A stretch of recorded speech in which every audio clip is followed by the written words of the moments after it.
Okay. Well, I'm live.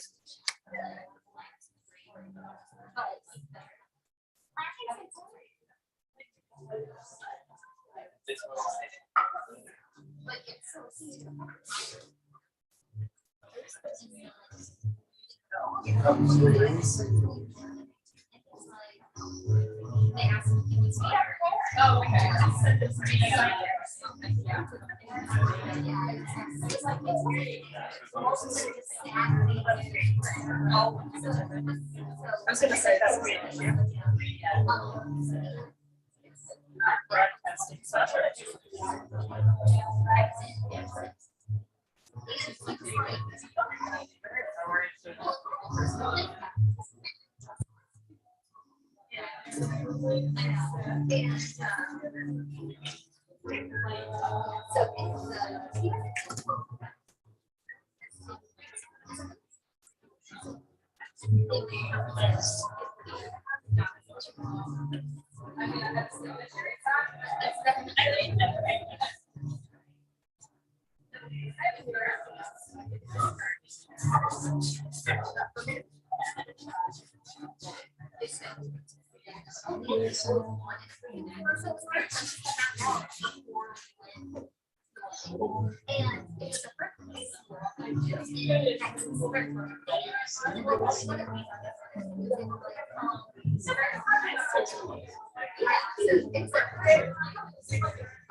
Hello, everybody.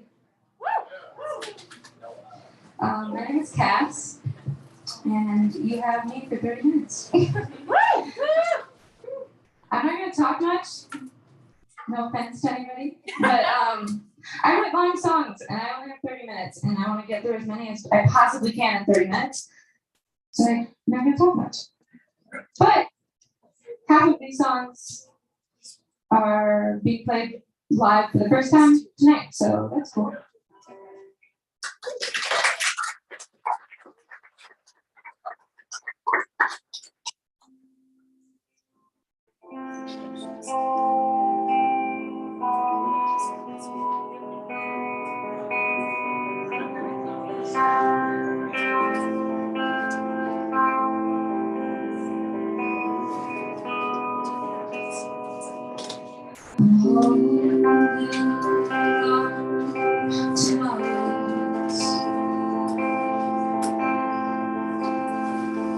But I'd rather just let them go.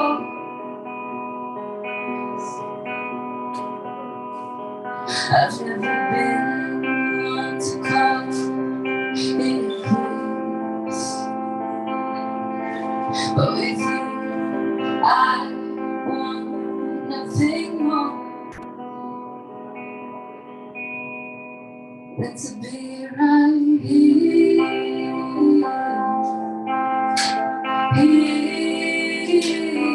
To be right here.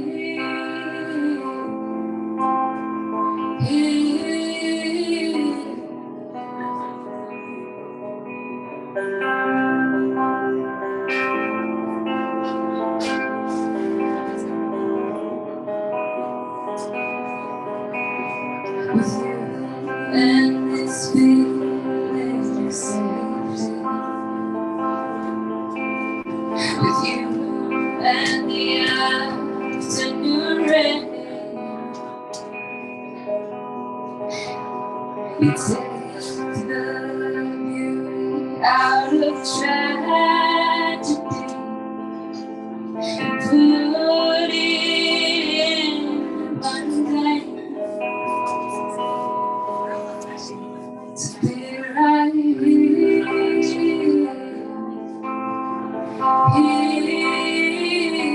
to be right here.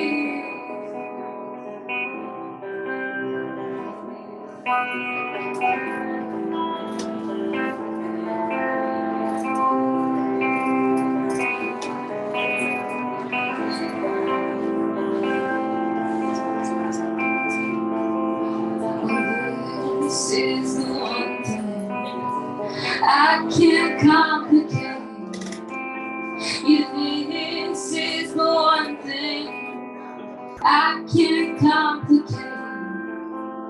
Oh, this is the one thing I can't complicate. Yes, this is the one thing I can't complicate. It's you. It's you. It's you.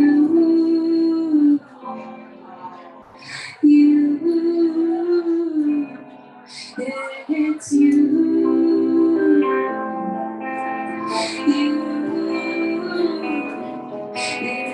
you.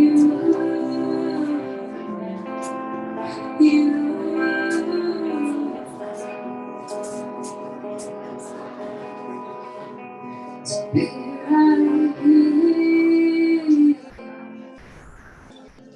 here, to be right here,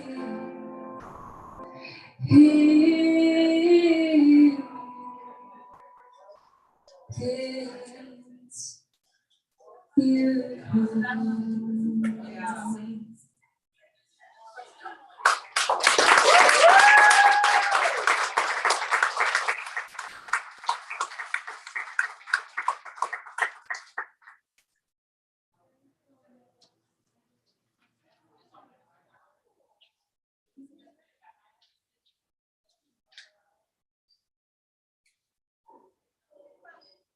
Thank you, guys.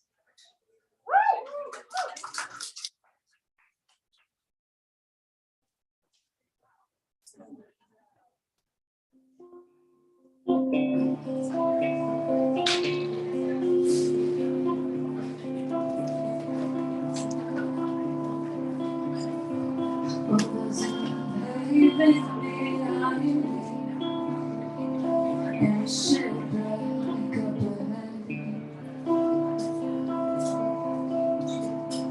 I've been traveling all evening. The unforgiven song's gone.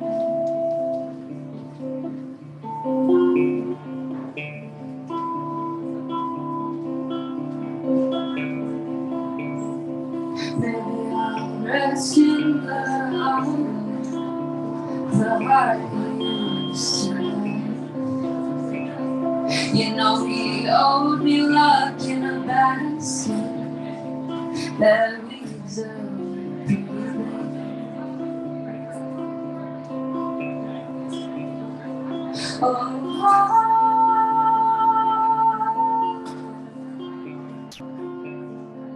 this sadness is nowhere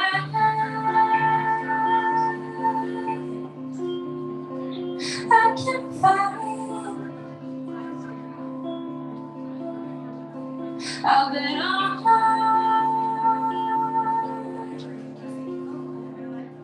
the losing promise that I never reach the time.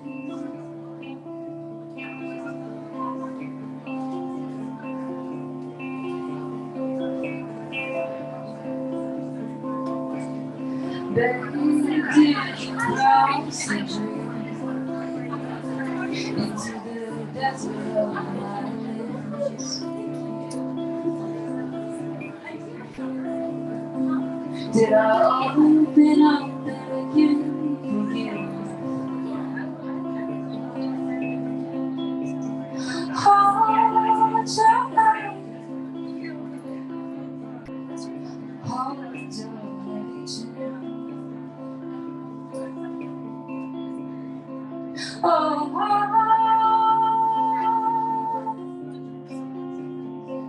this sadness is nowhere I can find. I bet I'm on the losing pony that I never reach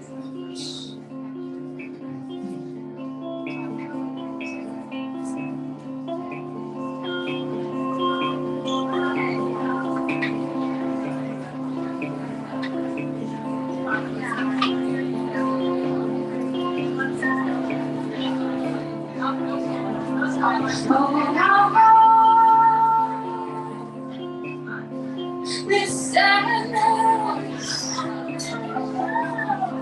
is nowhere I can find. I bet I'm losing harmony that I never reach. That I never reach, that I never reach, the time.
Been down.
My hands are getting sweaty.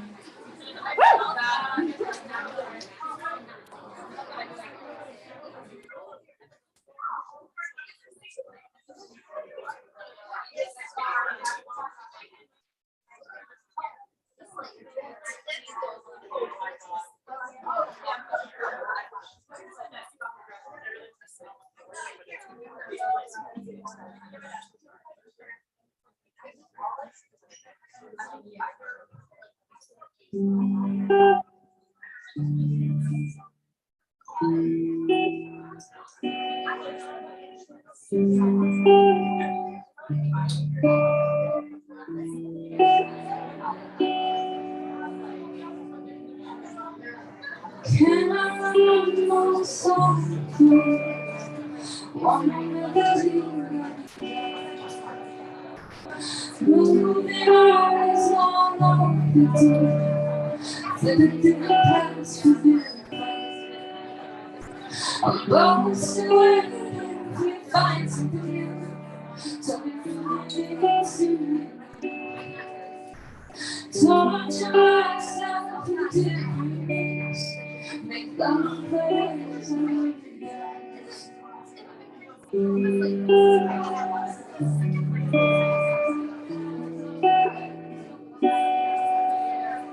and I guess there's no way to know, but there's so much. It's like the self-inflicted song, holding to tell me something.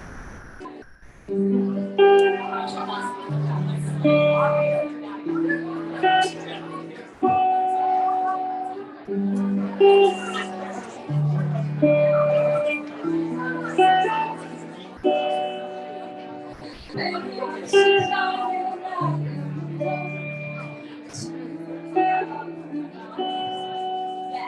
like we take that one.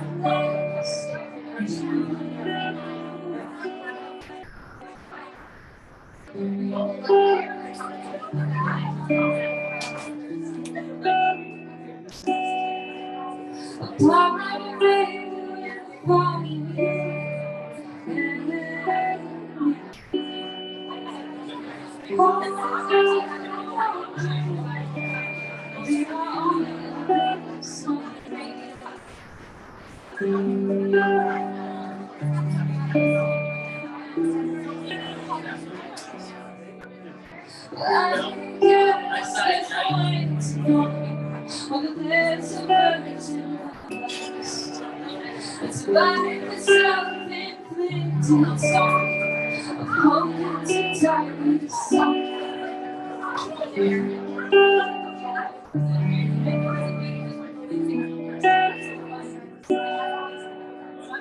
Can I lose more song? One more melody to stop it.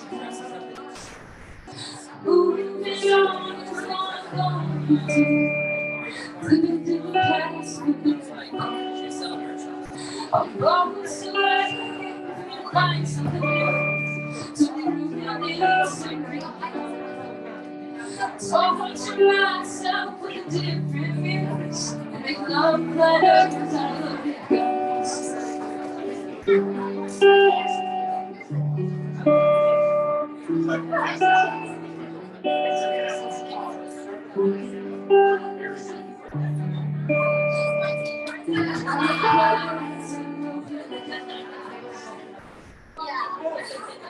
Love the hair.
She always be another.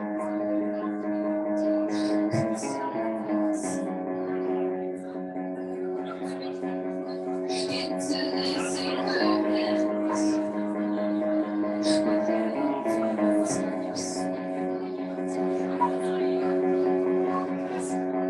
I breathe the thoughts.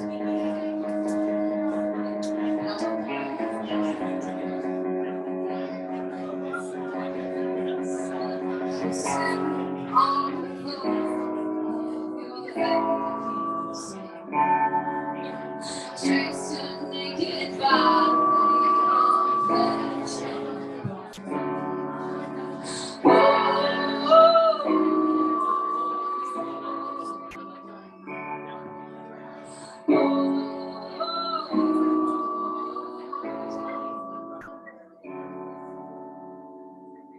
It's hard not to slow.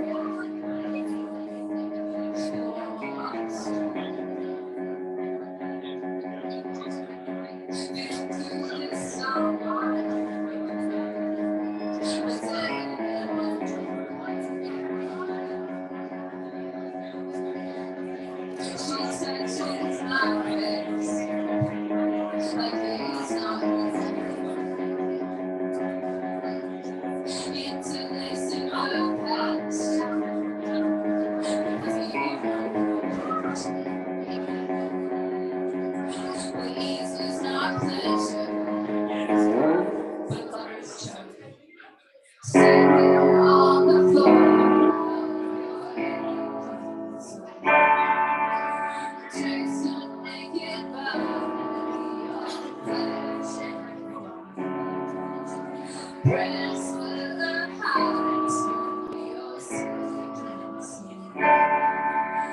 With that, there's the war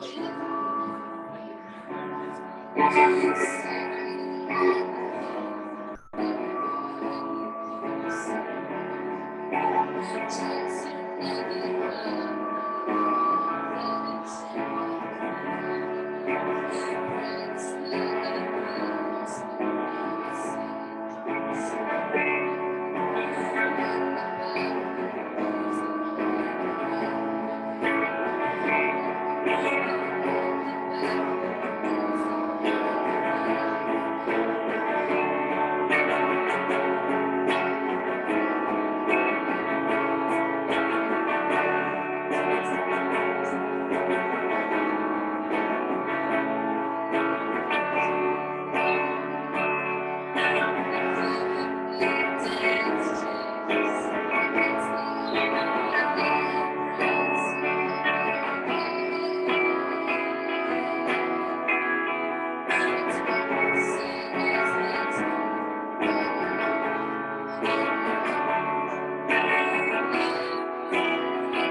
body of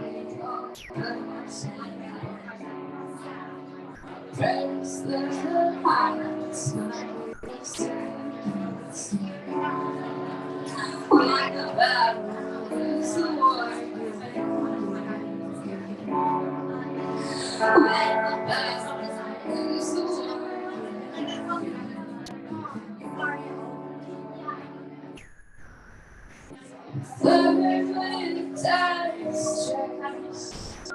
Like it's the only embrace you'll ever get.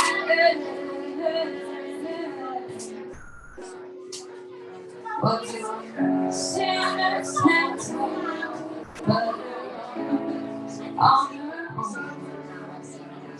And no regret. No regret.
Yeah.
This is the ideal location. This is the ideal location. So. This is the ideal location. We're at Rostop. Can you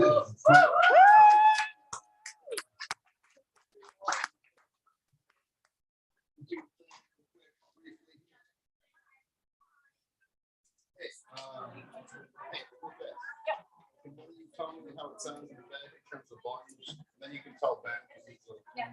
Thank you. Right here it's a little quiet.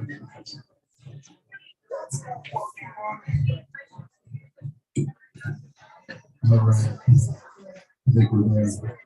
I think it's sturdy. I think I'm sturdy.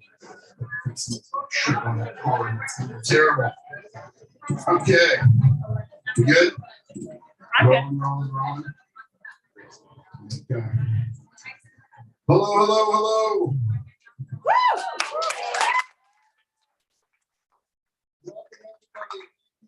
Being here very much. My name is Ryan Collins. I'm the Executive Director of the Midwest Writing Center. More importantly, and a whole lot more fun, I suppose, than it is sometimes, I'm the Director of the Young Emerging Writers Program, which is what we're here tonight to celebrate. Last night was our last regular meeting. Tonight is our first public event. We will we'll have some other public events coming up. Before we get into the reading, just a couple of quick thank yous and heads ups. And you've never been to a reading before. What's all that about? We're gonna let you know. Okay, cool. We can see. First thing we want to do, we want to thank people. The first people we want to thank are Rostocks.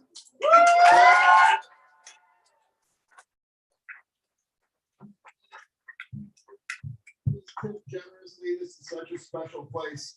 The world comes here and plays music. There's been so many incredible shows here just this year from literally all over the world. So if this is your first time coming here, like, please stay acquainted. Get some food. There's food menus are up by the register. Drink menus is up on the wall. Can't miss it. Support this place. It's magical. Trust me. And if you've never been here before, welcome. Enjoy. Second group of people we want to thank are our funders and sponsors.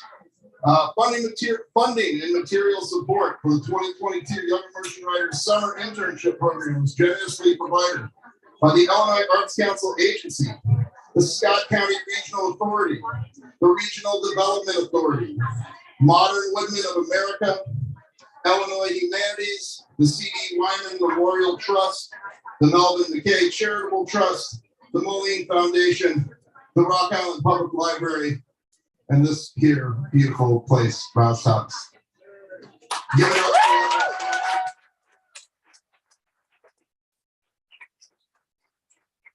If you don't know what some of those organizations are or what they do, just know that they have so much support on both sides of the river, at the local level, at the state level, at the private level, at the public level.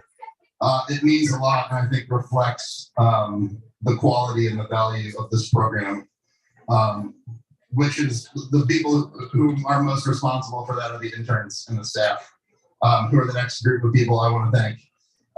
Thank you, YEW staff, YEW interns. Give it up for them.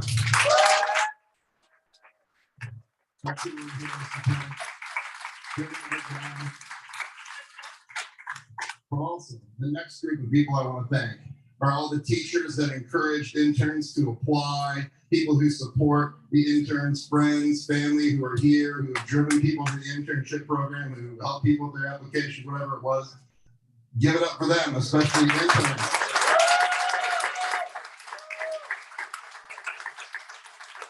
We appreciate you all very much. We know there's a lot of cool things to do and a lot of ways to stay busy, but we think this is a pretty unique one. So we're grateful for all of you for helping make it happen. Yeah. If you're not familiar with MWC, Midwest Writing Center, we are housed in the Rock Island Public Library, as many of you know, because that's where we've been hanging out for most of our meetings, which has been very cool. It's a very cool. I don't know if there's a better house for writers to live in than a library. It's pretty cool, and we get to do that every day. So you can come check us out. If you want more information about the Writing Center, we got a bunch of books for sale back there. We got information and brochures. We got free stickers back there. We got a bunch of cool stuff for sale. Fiction, nonfiction, poetry, children's books. We got all that jazz. And we do a whole lot of other stuff besides this. So come check us out. Come talk to me. Because after I'm done here, you won't have to listen to me almost anymore until the end of the reading. And very, very briefly, which everyone's excited about, as you can tell from the responses up front. Quick note on the nature of the program. Per the tradition of the SPECTRA reading series, I read first. I'm going to read a very short, tiny little poem, so no one else goes first. Then we have an amazing lineup of YEW staff, YEW interns, YEW alumni. They're going to kind of alternate. We're going to curate the lineup. It's going to be like staff, couple interns, staff, couple interns. It's got a nice rhythm to it. It's going to be very cool. They're going to read short sets. Much of what you're going to hear tonight is not in the Atlas 17, which will be coming out August 18th at a party here, which will look much like this, when everyone will be reading from the magazine. Not all of the interns are reading tonight. So this is the taste. This is like a little nibble, a pretty big nibble, to be honest. There's a good number of readers. But so we encourage everybody to stay for the whole reading, or as much of the reading as you can. Think about it like a book where you want to read all the chapters. You don't want to skip around. You don't want to miss out. You want to kind of hear it front to back. readings are going to be short. It's going to be kind of rapid fire, so you'll be able to hear a lot of people in a little bit of time. Please show your love and appreciation as the Spirit moves you, kind of like a Mennonite service. You know, snaps, claps are sort of the order of the day, but if you have another way of expressing your gratitude and your love for the work, as long as it's kind and met with generosity, have at it. We love it, and they've certainly earned it. Real fast, in the back, by the windows, can you hear me all the way in the back? Somebody, I see a thumbs up. Can you say something? If you can hear me, I can hear you. So, a little bit louder? Okay, is this loud enough for you? I think once we get somebody back on the dials, it'll go up a little bit. But I bring that up because if you can hear me in the back even a little bit, we up here can hear you in the back a little bit also. So what I would ask is, I know there's a lot of people here, people getting food and all that stuff. That's very cool. But people are also going to be up here reading. So please, try to keep that conversation like, at a lower decibel, be respectful to people who are up on stage doing their thing. Like Cass was. We haven't given it up for Cass. Let's give it up for Cass.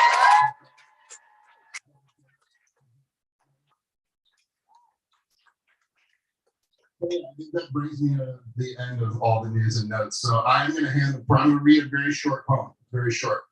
I don't know if I'm going to write it in person or not. We'll find out together, I guess. And then I'm going to introduce her. Well, I'm going to just introduce her now, and then she'll just come up, and things will be better after that because I won't be here.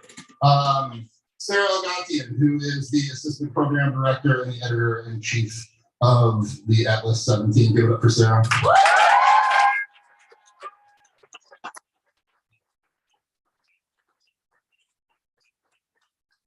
It's almost good enough. No, it's great. Thank you.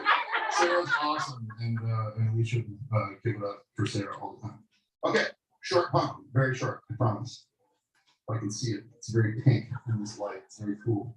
And I should have maybe made it in a bigger font. My great grandpa eyes are cracking that on me. Okay, here we go. Maturity.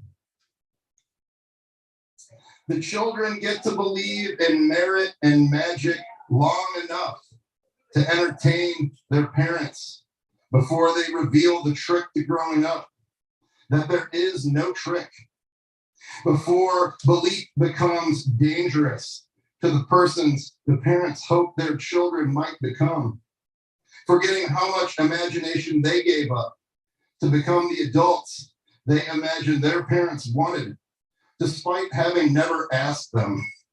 So now the parents cannot imagine what else their children might be. Thank you.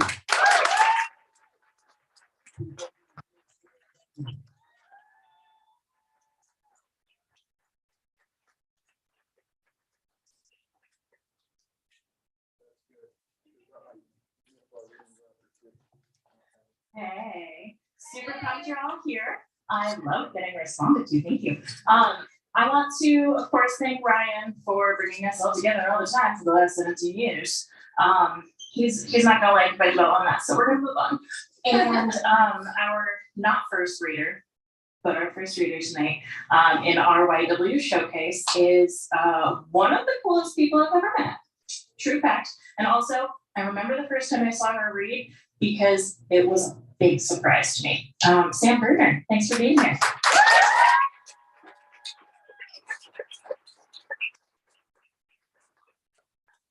I'm Sam.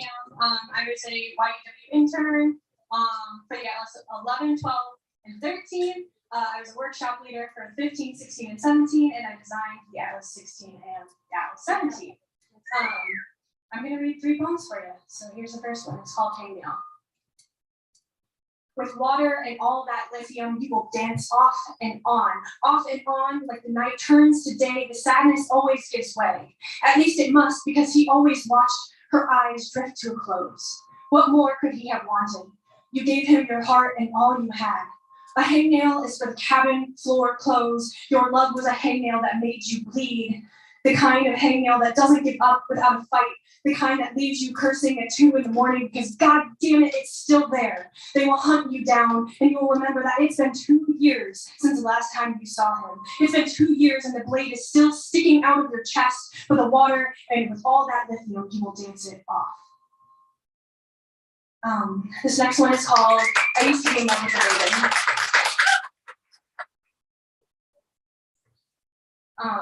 This is a newer poem. Again, it's called I Used to Be in Love with a Raven.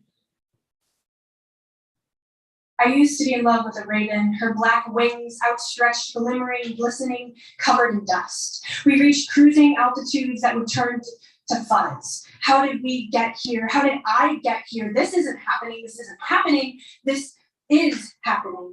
I wish I could have smelled the smoke that rolled off my skin, but I was nose blind, foes blind, her claws stuck in my heart blind. With a brush of the hand, the feathers crumbled and turned to ash. Her beak cawed louder, her talons clawed tighter. I don't remember the day that the dust fell from the sky, the day she dropped my heart, bloody and beating, into my open palm.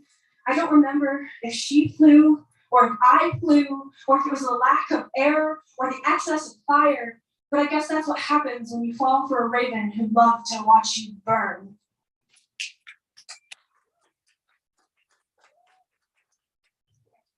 This is called Pop Punk Kid, and it's after Olivia Gatwood, and it was in Atlas 12.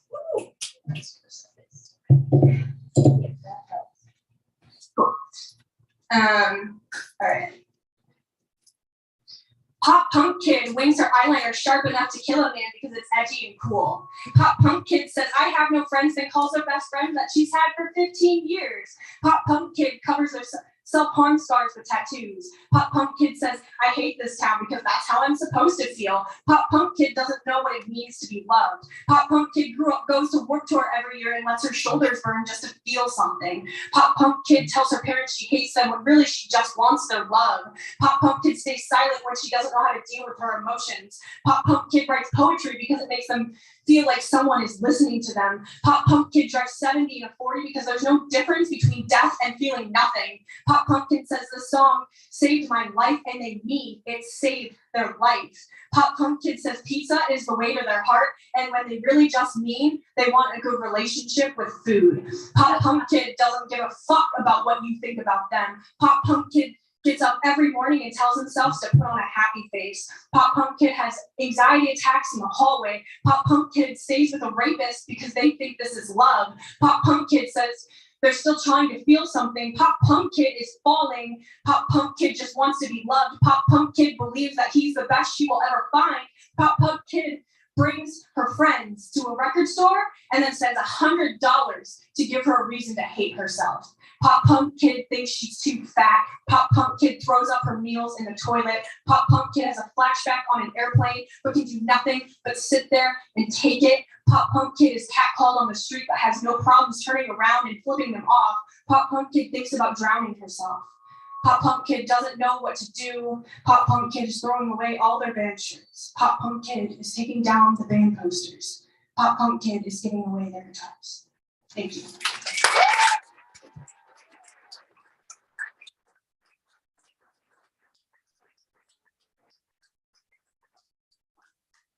Appreciate that.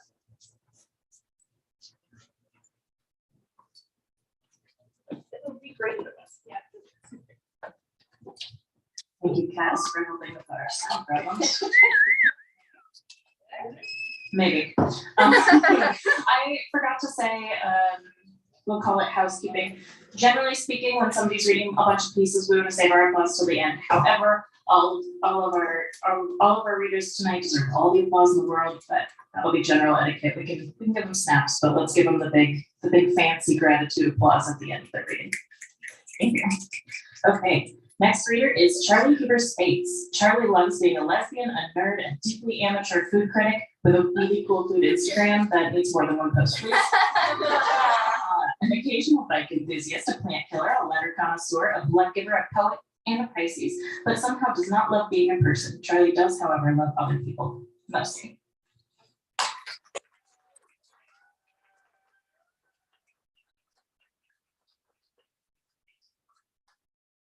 Hi. 1 minute. I have to fix the mic. You're tall. I am tall. These shoes make me a little taller too. Okay. I haven't even begun reading yet, and somehow I've already shared with you my heart. All right. I'm going to be reading 3 pieces for you tonight. The first is not published in the atlas or any atlas, but I hope you enjoy it.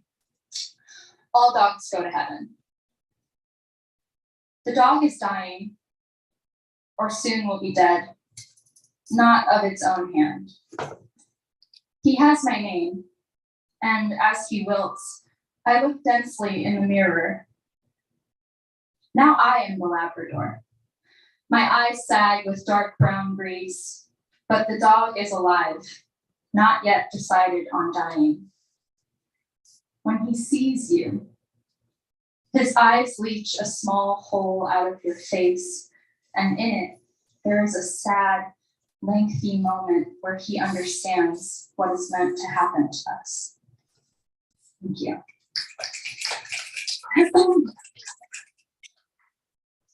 My next piece will be published in the Atlas 17 on a page I do not know yet. It is Griever's Manifesto. 1. I sweat in the cold, something pervasive, dusted and weary inside the mulch core of my heart. I sweat in the cold and therefore look toward warm things. I wait for the sun to turn a molten shade of brown, higher then lower, dropped by the cool touch of a hot wind, holding a warm thing above me, making it do as I wish. 2. I sat for days on the porch when the wind left, listening to the ripping sound of summer cicadas. I will stay there in spirit for many years, lulled to relief by the great beyond. I think to hide a small coat behind the bushes, the place spiders weave silken webs, dewed in the morning heat, a place I will never look again. 3. A mass from the soft part of my lung convulses within a jam jar, streaked red, gooped up by strawberry seeds. I am a lover of the moving species, drawn naturally to the touchable. This mass pulled a feeling from my body, made it numb to movement, covering my fingers in a waxy berry blossom juice. What I touch now carries a small texture, then melts when I come near. 4. What is the cure for the feeling of being 9 again, for forgetfulness, for being unable to touch loved ones, for pulling out your hair, for hating to sweep it up, for loving the taste of metal, for nosebleeds, for the stains they make, for the inability to do laundry? 5, almost. I'm looking for the answer. I have found a lump of it in cool bed sheets and anything that makes me sweat. Thank you. Okay. My final piece.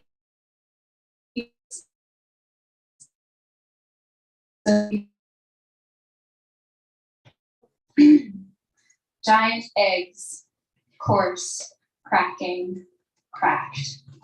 Creatures of slight rebirth, pulled from a warm paradise atop the hills under egrets who coast the Ozarks riverbeds, building nests of twiggy fauna. Tortoises, or rather sea turtles, salted by an ocean, sanded by the beaches of Texas. Their mothers near to home and gone again when the tide.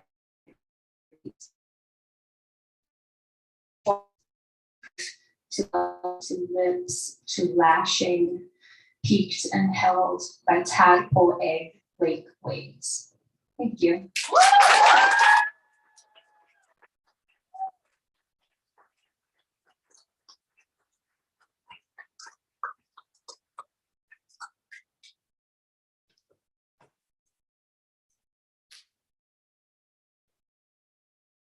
Our next reader is found in All Things Creative, Audrey Williams.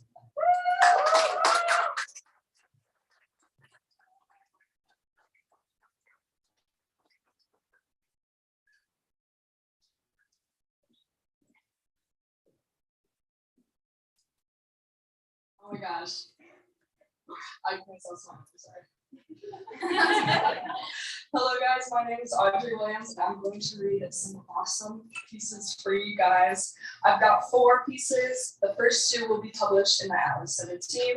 The second 2 are not published in that, but they're just as awesome. This is all that he thinks. They scratch at me, leave me cracked open and sore, wet pus seeping from an open bruise. Worry causes redness and irritation. Stop itching. With time, silence may heal. The pain creates a mask. It covers the wounds found deeper.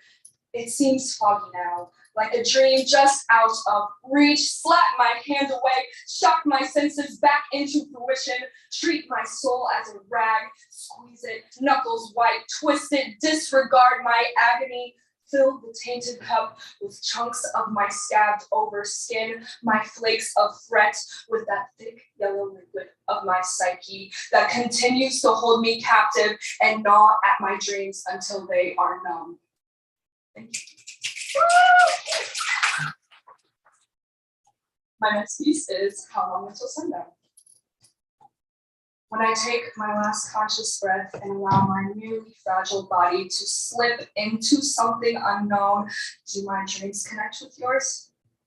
When your gentle being lays to rest, did you know I sway with the vibrant images from your mind, silently painting pictures for your content spirit? Are you aware I'm there, in a place so personal?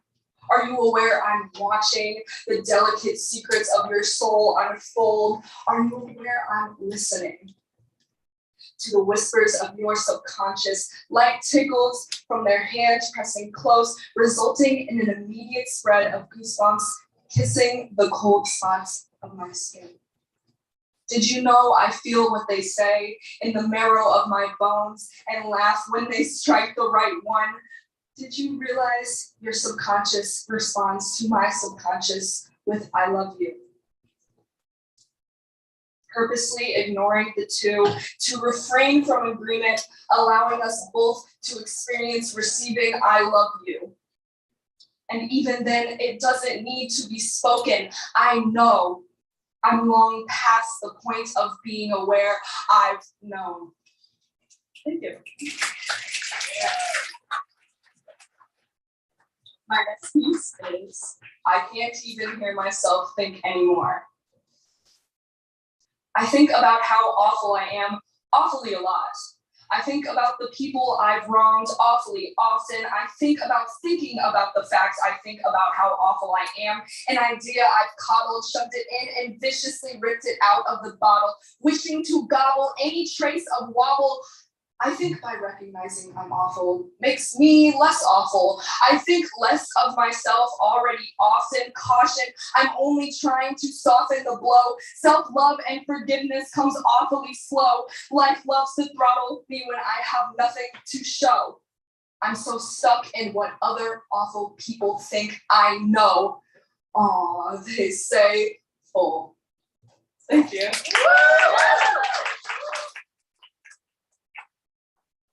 My last piece is Exposed. The name forced upon me came from a long line of poised nobles and aristocrats. Their royalty dated decades past any mortal here could remember. Beyond their exquisitely enchanting collection of antiques, ranging from delicate paintings and sketches from the most accomplished artists in the world to mythical wonders only commoners could dream to lay their eyes on.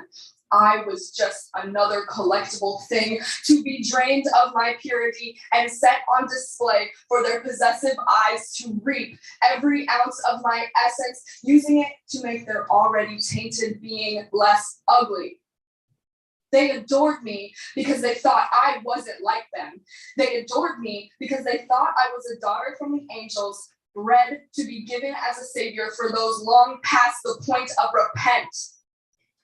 They would cut my limbs from head to toe if they could. They would make tea, brewing the plucked follicles of hair from my scalp and the shaven pale skin from my torso. They would go out to their whimsical terraces, overlooking the barge, mix their concoction with a very tiny yet expensive spoon, and pet their stolen creatures similar to me.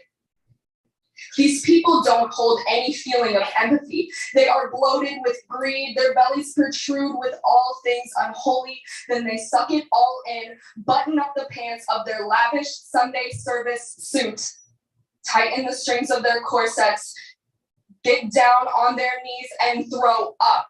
They regurgitate their sins, but their stomachs never empty.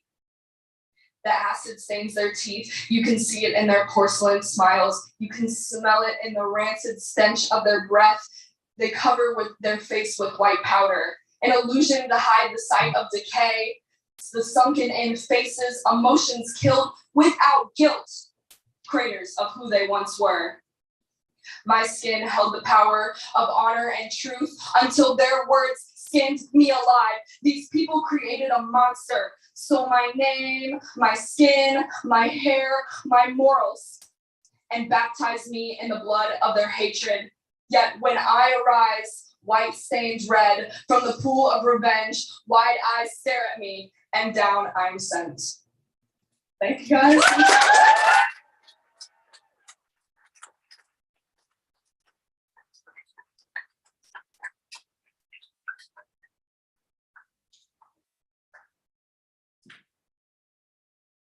Okay, damn.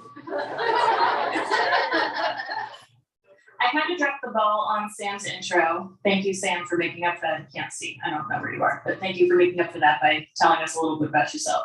So I'm gonna try to do a little better with the next one. The next reader is a 3-year intern, 2-year workshop leader, film scholar, can close read a room, and also is my cat sitter. Ava.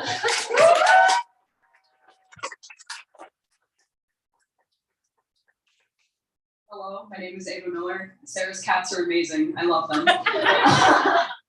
So, I am a college student, as Sarah implied. I am an English major and film and media studies major at St. Olaf College. On my way to St. Olaf College, I frequently drive through northern Iowa.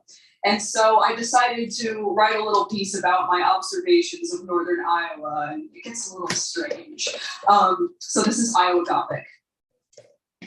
We pass through a small town in northern Iowa where you get a dramatic sunset now and then, and there are several short but steep cliffs with a steep enough altitude difference that you realize you can't hear as well once you dip under the overhang. You're not sure if it's the altitude or if you're genuinely going deaf, but you yawn anyways so that your ears pop. Turns out you're just deaf. We've been playing our rock music too loud. Most of life's excitement in northern Iowa comes from the fact that everyone must know each other in towns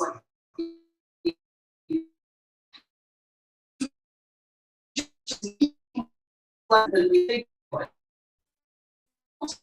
living towns with names that are an uncanny valley between milk toast and sexy, and where all the neighbors are either uncanny or uncannily sexy. We can never live here at this current junction because no one knows our names in this town, which would have to be corrected. But it's most likely that we won't stay long enough for anybody to learn, and if we don't make ourselves known, the skittish sword may shoot on sight. Northern Iowa depends heavily on tourism, which is strange because everyone seems to find themselves objectively headed away from northern Iowa. Everyone's come to realize that every town has its own very small and ultra-specific museum.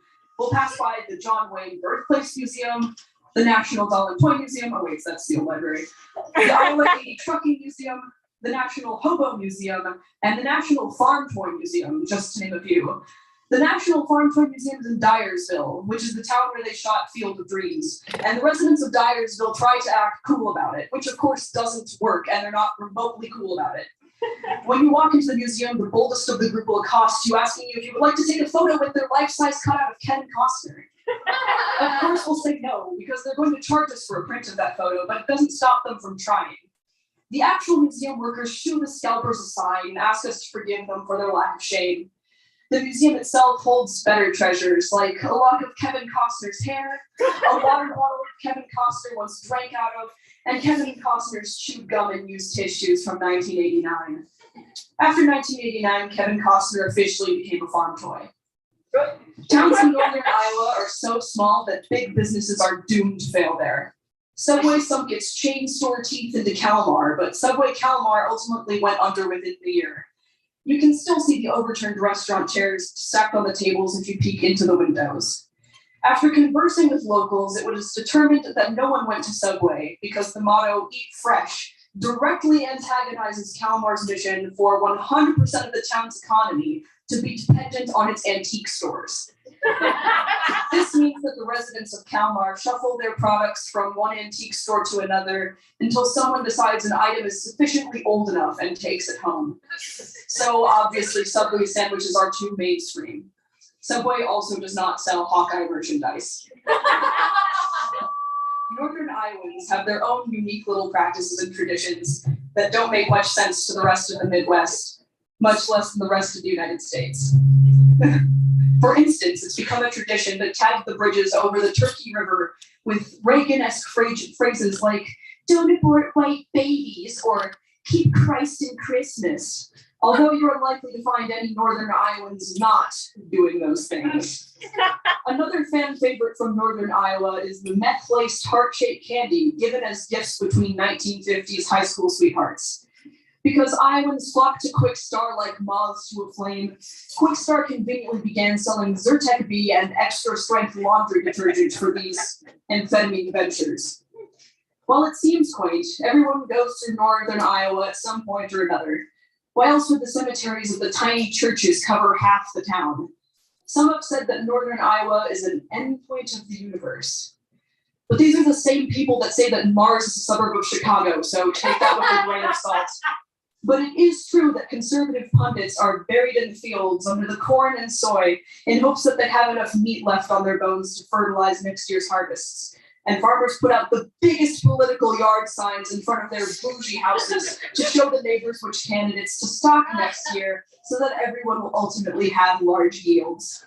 Of course, there is still plenty of hubris involved in the discovery of the best manure, but it's probably best to wait for the caucus in order to sort out that particular issue. Anyway, we can't stay here in Northern Iowa. It's tempting to settle in the land of high neighborliness and low cost of living, but we're too alien for these local rules. We should avoid disrupting the harmony of the microcosm, that is, unless they directly choose us for the lifestyle, ensnare us, and claim us as their own. Thank you.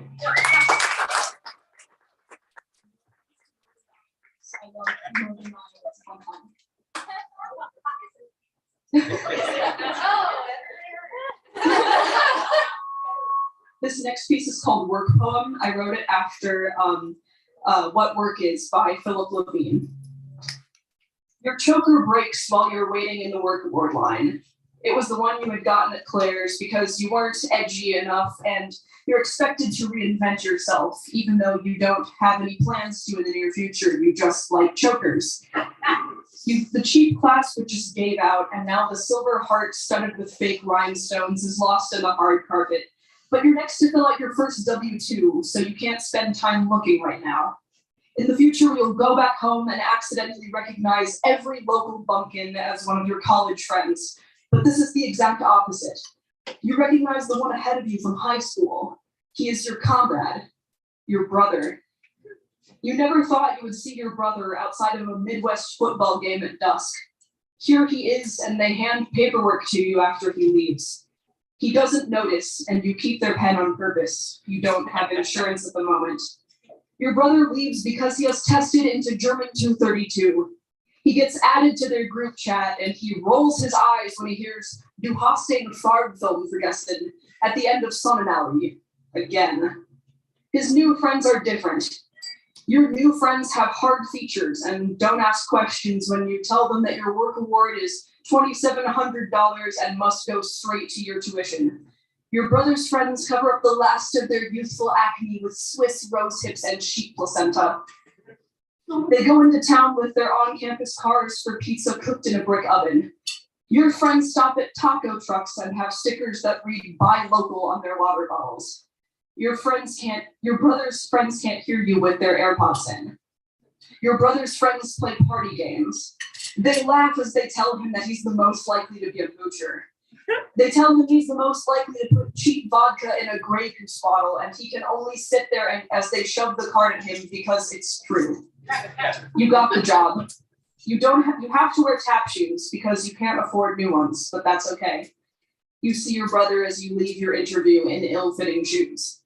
He refuses to catch your eye. Thank you. That's it.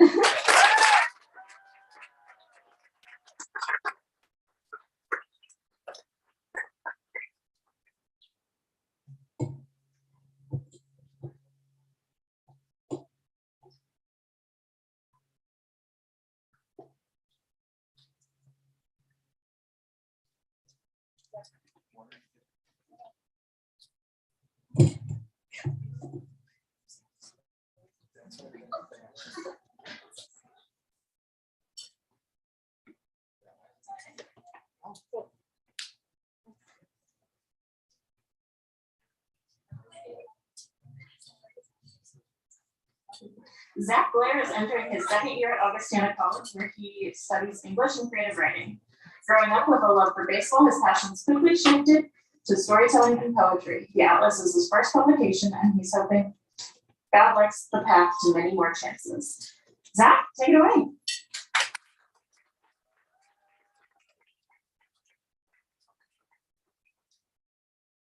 What's up, everybody? Hey, Luis, can you hear me in the back? Oh, you're right there. Okay. All right. How's everyone doing? I'm gonna read 4 pieces. One's in the Atlas. 3 are not, but they're still really dope. The first one's called "Awaken," and it comes after Tupac Shakur's "So Many Tears." Invoke in me a sense of despair, you streety poet. Let me hear of your God and how you turn to him in times of hardship. With your words, let thy tongue flow faster than a stream, all while exposing me to how you wonder. As you simultaneously lament and shed those tears, I will be crying with you, assured that I'm not the only one to turn to the Savior's security. You send chills to my body. I notice the rising hairs and I'm touched. You've sung the verse, I haven't the eloquence to harmonize. And until you finish this calling to God, I will never be the same. You've enriched me with the belief that though I walk through this valley of death, there's a beacon of brilliance standing over the cliffs above, able to be seen if you keep your head up and never falter with the faith. Thousands of tears are capable of falling from my eyes, especially in those hard times. Because I too have suffered through my years and have shed so many tears. Yet I'm not alone in my waterworks. Plus I have a King of Kings in the sky who's not afraid to get the tips of his fingers wet. Thank you.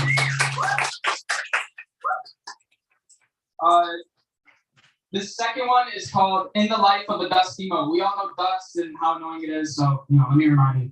I am of little importance here on the ground. As the years pass, giants walk hither and thither, helter-skelter about. And it is from their healthy fiber, their potent particles, that I meet new brothers and sisters. We can't talk, but we have sentient minds of our own. When we fall to a surface, whether an oak brown table, a worn white sofa, that's when we express our greetings. Yet we're silent forevermore to each other and one another. We're huddled like masses of survivors trying to escape the zombified wasteland of a city. There's no room to breathe, so we, throughout the hours and hours and hours, injure the pink insides of the giants. It's not a fit of spite or jealousy out of which we do it. We kind of just do it. They've come from us, and to us they shall return at time's end. Thank you. This third one is called 10 Things to Do and Remember When You Got a Crush on Someone, because they're really fucking annoying. 1, first of all, hate yourself. Come on. 2, wait, but then love yourself too, of course. Come on. 3, remember that it's a part of young life. 4, write love hurts anywhere you can. 5, constantly check the person's socials. This is critical, everyone. 6, cherish your imagination. But 7, remember that they probably aren't who you imagine. 8, throw fits of impatience from time to time. 9, remember that good things come to those who wait up. 10, never take sleep. Your only escape from this torturous being for granted. Thank you. Finally, this last one is called my Declaration of Independence from this fuckery called worry. I'm sick of your gripping hand, worry. Why do you have to find me at my lowest, as if you're always keeping your head down and not looking high? It's probably because those who are up just do not bother with you, and I don't blame them. You're fucking annoying, you. I mean, each time you infect my gullible mind, you're a plague of mosquitoes that I just don't have enough bug spray for. A Bigfoot imposter that likes to take people's money because no one knows you're fucking faking it. And finally, you're a bus full of any nasty little roaches that you can imagine. They're odorous powers filling the bus. Like, fuck you. I'm not, sorry, wait. I'm not alone in my hatred for you either. Jesus literally told me of birds and lilies trying to get us to shy away from indulging in you about whatever, because sufficient for the day is its own trouble and whatnot. So I'm gonna try to follow the holy man, his holy word, and not give you one damn piece of me anymore. You're stupid and dumb and gluttonous, you. So fuck off, please. If you want pretty language, pretty fuck off. And if you don't know what that weird word means because you're too busy giving people your unwanted business, think I pray thee. I pray thee fuck off, please, pretty. How about that, lame-o? You linger for far too long, too fucking often, you. And even if I wanted to declare myself free of you, it would probably take too long because you just duplicate your presence, just leaving me more anxious. I can't take you anymore. The toll you require is too big for my trembling heart. The heart that's so sick of your ugly sounding self. I mean, you're an ugly looking word anyway. W-O-R-R-Y, from my mind away you can fly. I'm declaring myself free and don't you dare come running back to me. Fuck any fancy bullshit decorations. Just know that we all hate you and wish you died the harshest, cruelest death of anything ever. Like falling into a volcano filled with fireproof alligators and sharks, hazardous air, deadly debris, filling whatever the fuck they call the inside of a volcano. Die, please. Die, pretty. Die. Bye.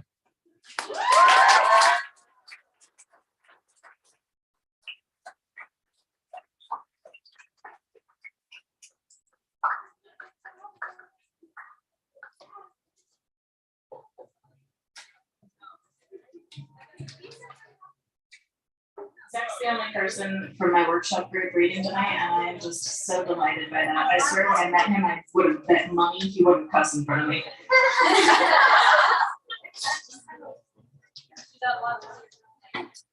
Okay, our next reader. Jamie Locander is entering her second year at Augustana College and is currently attempting a triple major in Psych, Women and Gender Studies, and Creative Writing. She wants to thank all of the amazing friends she's met through this program, as for the last 4 summers they've given her the world. Jamie, let's go.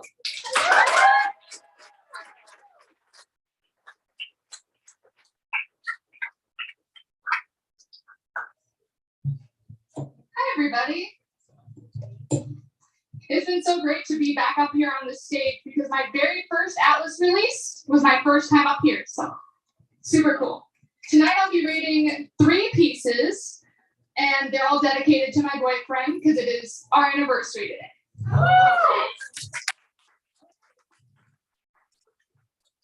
My first piece is titled Bloom from last year's Atlas 16.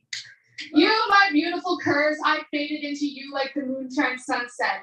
The flicks of color, lunar flame engulfing me with love as we sat along the river. But besides those dreams and delights, at our core, there's only decay. Words and false promises, different paths. My heart is being held together by shoestrings entwined. You were always meant to stay mine, but you were free-willed. I stuck in my ways. You saw the fork in the trail and went with the tide. I stayed stuck where my roots lie. We were dreamers, the kind that would converse with the stars and ask them where the fireflies would go to conduct business after hours. When the dawn peeked through the trees edging our ravine, I had built an ornate life for us to live, one with a porch swing in a garden, where we could hear wind chimes and bird song. 2 lemon iced teas sitting in champagne glasses on the side table would refresh us, as we recounted tales of woodland creatures or the spirit I saw dancing near the stream on my afternoon walk. We have even planted a rose bush, as I know they're your favorite. Eventually, when the weather was nice or the dishes got done, we'd watch as our buds blossomed into scarlet. Thorny, but art, just like us. Thank you. All right, This next piece is entitled Roots, and you can find it in a random page in this year's atlas. Dear planting, I want to dive into you like you dove into my heart last spring, when the honey marmalade dropped its sweet drops from the radiant sky. I want you to again help me with my garden, nourish it with life and many happy flowers, starting with passion pinks, banana yellows, and lush, tasty greens, not forgetting the deep purples and thorny roses. As the fruits of our labor grow, I will too, in both body and mind, as I sample the tartly sweet strawberries. When finished, I would sing of a time when life was fruitful and fulfilling like our garden surely will be. When it all was easier. I believe it will be, don't you? Planting, even when the buds take their dying breath, we shall sit together and be reminded of the good times, laughing and smiling as another sun sets. Yours always, Gardner. Thank you. This final piece is not in any atlas, but I wrote it during a free write and I thought it was very nice. It's called I'm Trying to Recall the Observatory. Picnic blanket and a sack of burgers and fries, shining stars peeking through the sun, parting waves, smiling and parting waves from nature when the bug bites came in swarms. I can still feel the itch of them up and down my legs, still feel the itch to be close to you. I remember the August closeness when the school year was new, as were you, as was us. Time never has stopped moving for us, never has stopped beating for us. We've aged a century and a year. For you, I'd live many more, watching the stars. Thank you.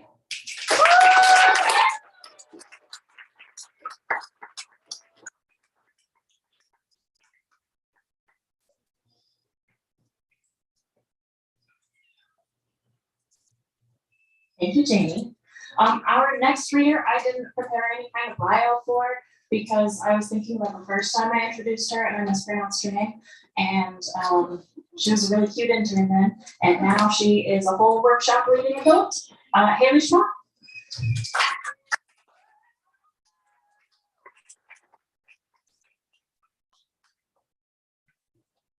Hello.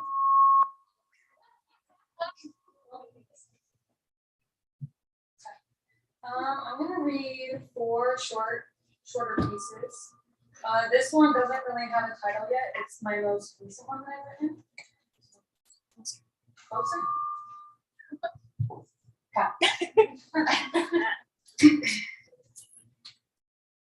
I am a pruned tangerine on the front porch, a hollowed out radius and ulna with crunchy brown leaves trapped between oval doors. Snapping like twigs, a creaking chair with ribs on ribs, my skin unpeels like wallpaper, and the sun uncooks me. Cutting out cuticles, scrubbing away dirt, painting a new coat, peeling back and back and back. The things that grow on my face, the turkey tail and morel mushrooms in my mouth. I pull them out and admire their curves. I was once pushed by the moon, a uterine tide, pulled by chunks of dark red jelly wine. Now I'm pushed by dust.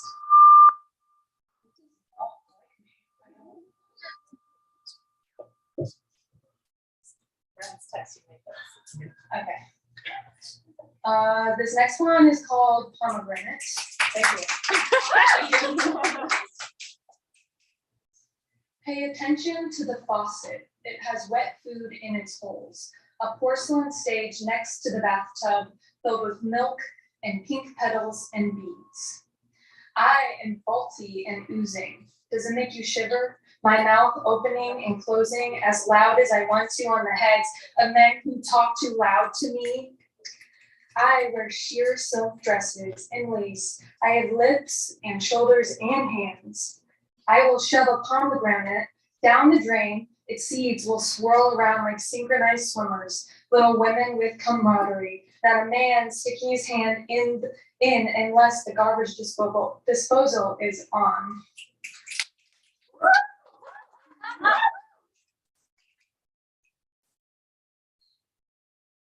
This next one is called Interstellar. It is 11 a.m. and the church bells are ringing over the monthly siren test. I don't believe in God, but maybe there is something beyond us, a fifth dimension that overlaps like a sewing pattern on a piece of linen that has been cut. The same shapes with different shadows, a silver pillar with no ups or downs. I stitch and stitch and stitch. As my fingers bleed mahogany into the fabric, I bounce from floor to ceiling and through the wall to my sister's room. She tells me it has been 3 years since she last saw me. I float down the hall and drag the linens behind me. It is 10 a.m. and I go to bed. When I lay down, I sleep in the middle and stretch my arms out in every direction. I pretend to be the Vitruvian man, fingering every seam of my mattress. I think if angels were real, they would be yards of tweed and cotton, a kaleidoscope of eyes, a Saturn's ring of feathers, and a black pool, and not a woman with wings. Thank you.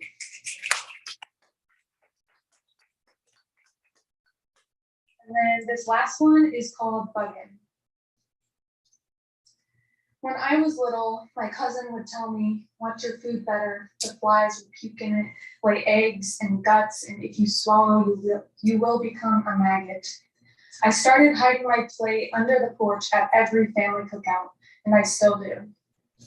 Last summer, I bought a new shelf for my plants. I put it together with a hammer. The gnats like it too. They stick around more. I thought I was crazy the first couple times I was laying in bed and they floated around my head. They follow me everywhere. In my coffee, swimming around like people, I kill every single one that I can. There's a gnat on my phone right now. The other night, I was sitting on the couch and a spider sat next to me. He asked about the tingling on my back. I said, "It's just nerves, probably. I try to avoid the doctor. He poisoned me when I was 15. I wouldn't trust a man in a white coat and rubber gloves. My mom killed the spider." Thank you.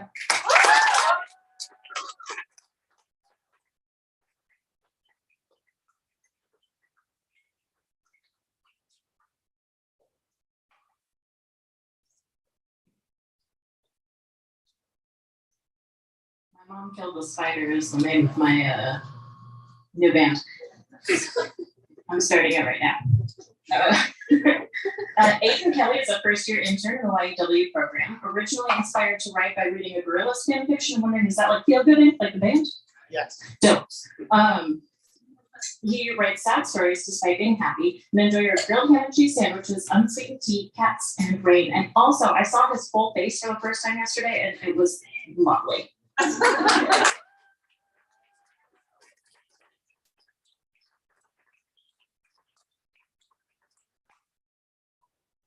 What's up? All right. First up is a story. Oh, both of my stories. They're both in the atlas. I don't have that many stories. Two stories.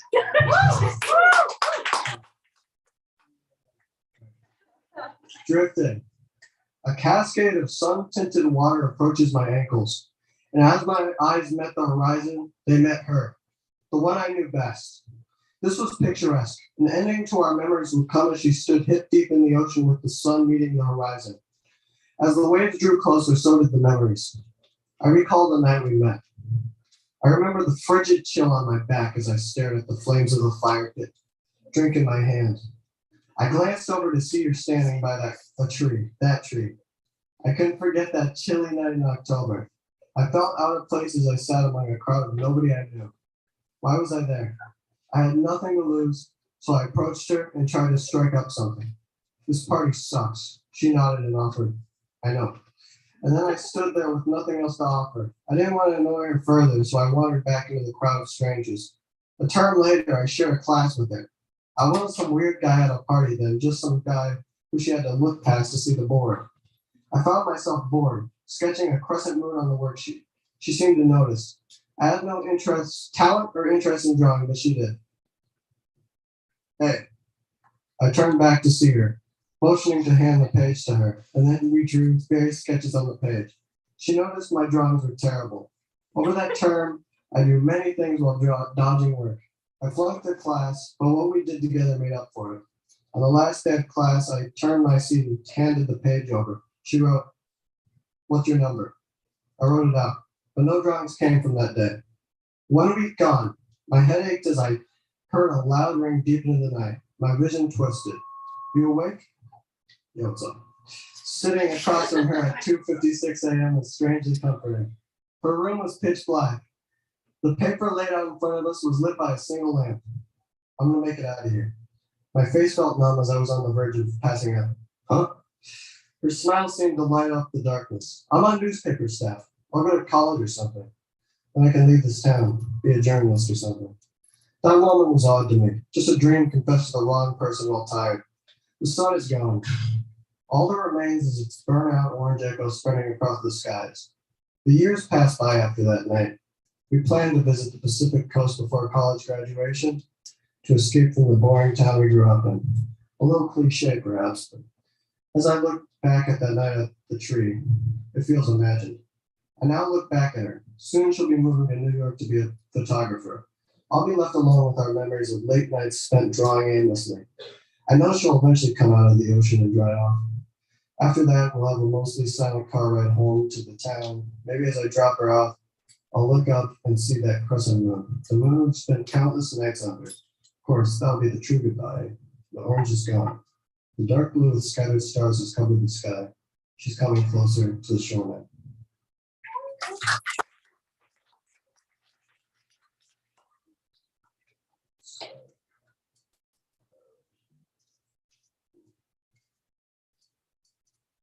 All right. This is Lost in Time. May 28th, 2018, 5 p.m. I've lost the will to do anything. I can't recall what I did. The water droplets gather on my window as I look out. I don't know what any of this means. Who am I? The same people keep coming to the door that restrains me to this place. Are you feeling all right? I don't remember what I felt. I can't recall why these people are here. I stare at these people. Why won't they explain who I am? Then they leave. The place outside of the window gets darker and I keep staring. I watch the darkness comes and goes. I've forgotten what I was doing. They have these odd expressions on their faces as they look at me. What is this feeling they show me? We're sorry for what happened. Can you explain what happened once more? I can't explain what I don't understand. You know what happens. Explain it to me once more. I swear I'll remember this time. March 12th, 2006, 9 p.m. Hey man, keep it down. I'm in pretty deep right now. I briefly glanced at him. Headphones resting on his neck. Studying for finals. We were growing further apart. Probably just the stress, but I was still worried. Think about it. In 2 months, we'll be graduating.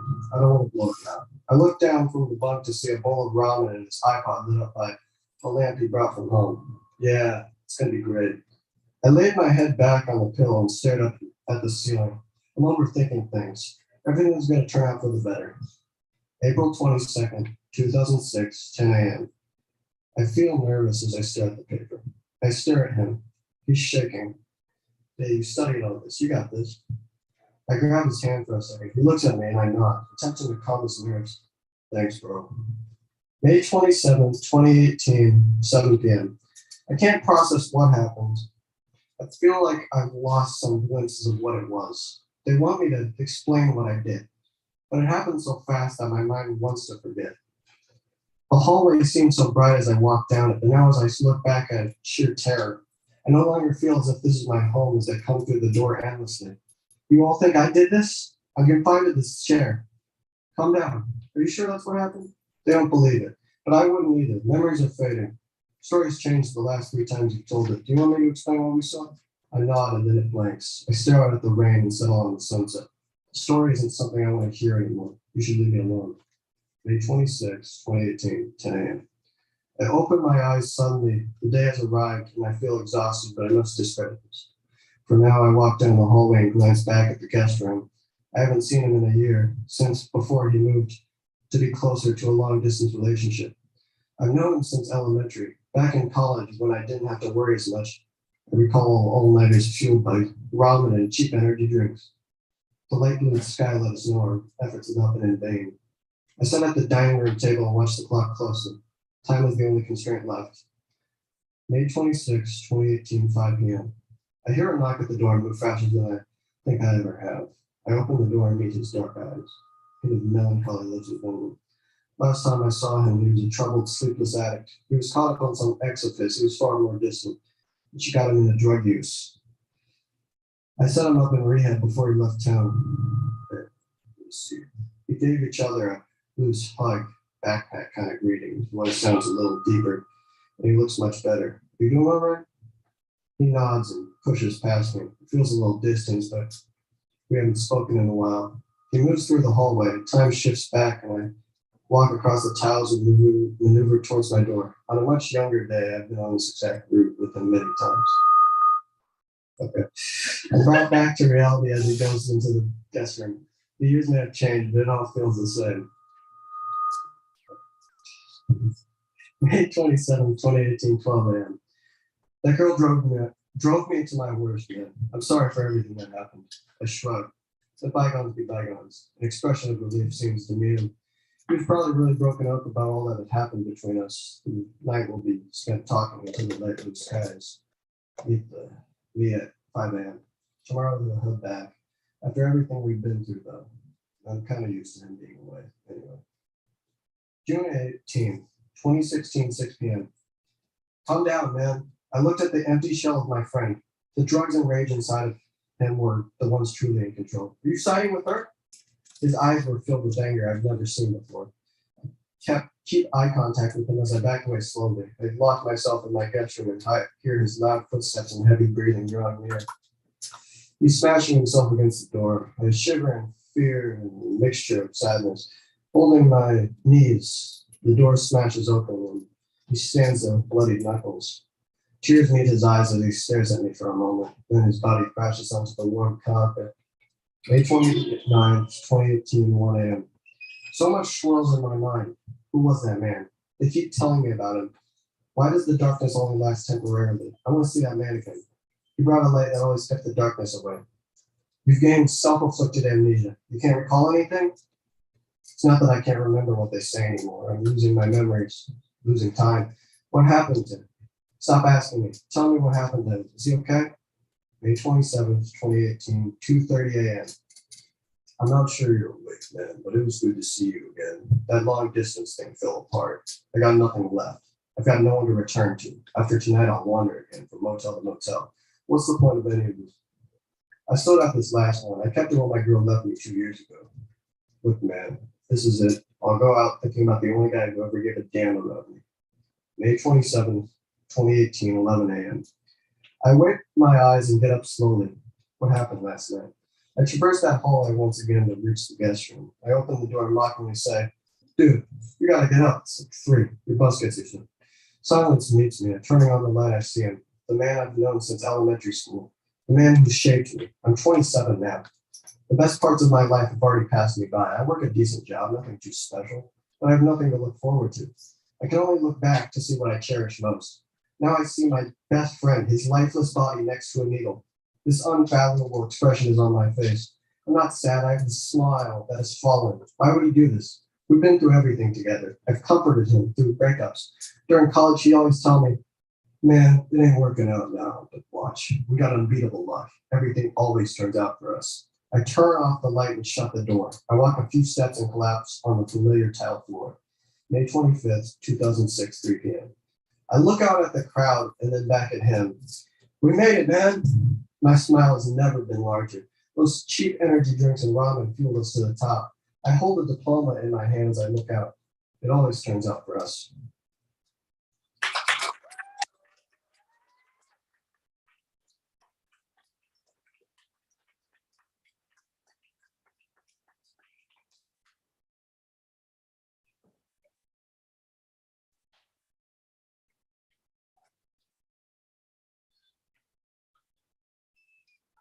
Takes me forever to get from the chair to the stage because I am too short for the chair and I'm trying not to drop it.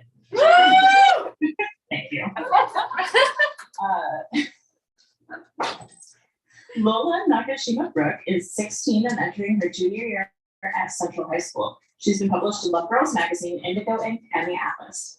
She's working on getting 2 novels published and for some reason is writing a 3rd. Be warned.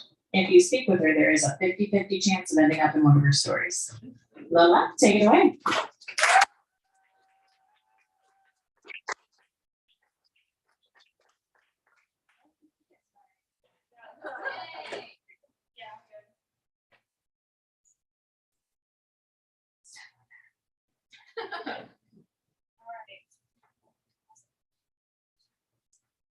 I will be reading 3 pieces for you tonight. 2 are in the atlas. No, sorry, 2 are not in the atlas. 1 is. Let's get that straight. The first 2 I will be reading are not in the atlas, but the third one is. No, that's some suspense. But all right, first one I'll be reading for you is Xenos, which for clarity is just the ancient Greek word for stranger. This is not about aliens, so yeah. I get that vibe. Sorry. I don't usually look into the gray tinted windows of other cars. When I do, I look away as they mirror me, looking over. But when the slush around the potholes turned gray and the sky cleared to reveal blue treasures, in the car next to me, someone looked back, smiled at me. I haven't seen them since, but it felt so strange, warm, like they reached across the traffic lanes and embraced me in our winter coats. But we drove away and I was left longing. I felt so alone yet so full of joy. I tried to hold on to that feeling, grasp it, lock it in the car, wrap it in a plastic shopping bag. But it disappeared in the milk aisle of Target, slipping away through the cartons, leaving a gaping, bleeding, aching hole in my chest that even the ice cream down the aisle could not fill. And I'm beginning to forget their face. It's soft around the edges, flaking like phyllo dough, paint, old paper, driving away in a car I don't remember, leaving me alone again. Please, I don't want to be alone anymore. Please.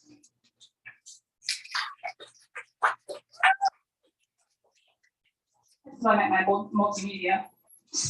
All right. Hold on. Next one will be called The Loop, which is not in the analysis. Does history repeat itself?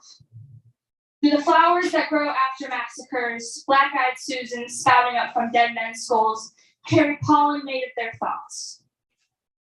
Are these our ancestors' thoughts or ours? Is the world on loop? Is the blood of soldiers, veins of the earth, going through the cycles of death and war to keep it alive? I had a dream once about a snake biting its own tail. The cycle cannot be broken. The roots of a tree run deep, and so does hatred. Have the fates just woven our stories in the same patterns for years? Threads they cut get woven into your life. The story of your mother and grandmother will someday be yours. The threads the fates weave are the same. Is the fault in ourselves, or has all the deaths, all the boys sent to their deaths, poisoned the earth, and we are condemned to the loop?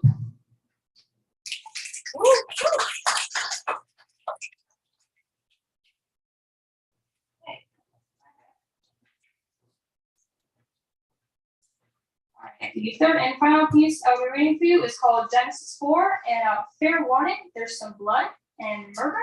So if you are not okay with that, take care of yourself. Okay.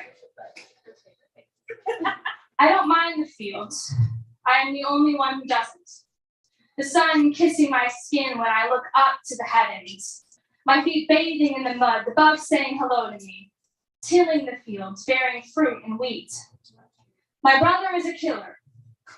Shearer of sheep, slicer of throats. It is my brother who smells of blood. His crowd of white sheep, wool stained with the red of their brothers. I smell the metallic scent on him when he comes home after dark. See it on my flower beds in the morning. Taste it on our dinner. And when I wake up before the sun rises, before God can look upon me, I see the dried, wine-colored flakes under his nails as he doses peacefully. And I go out to till the fields, to grow, to create, while my brother goes out to kill. My name is Cain. Do you want to stop now? You know how the story ends. Do you want to turn back?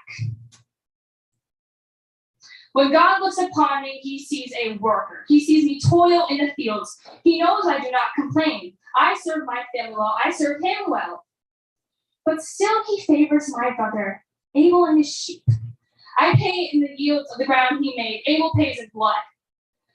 And that grows more favor with him somehow. Does he not see me? The elder, the one who deserves praise, favor.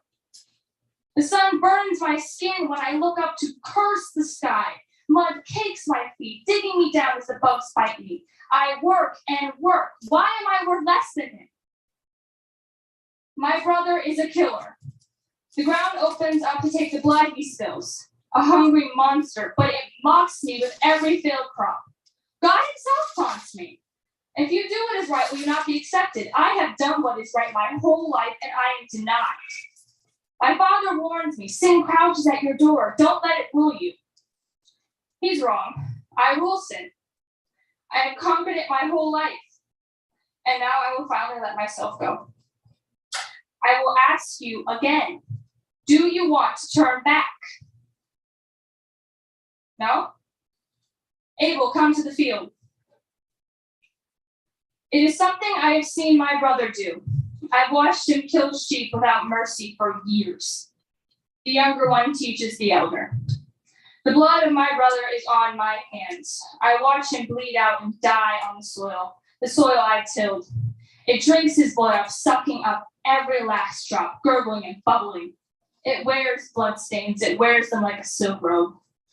His eyes cry out to me. I see him trying to call out to me, Cain, Cain, but there is not a shred of air left in his lungs. Where is your brother? But I am not his keeper. He was a killer, and so am I. You favored him, now favor me.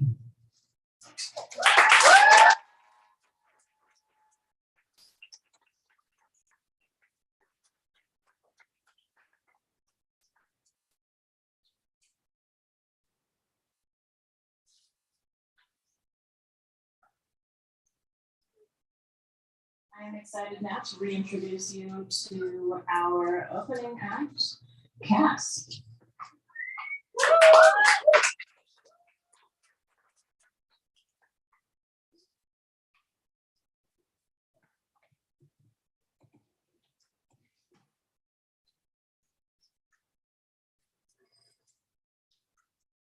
My first piece is called Oh How Womanly.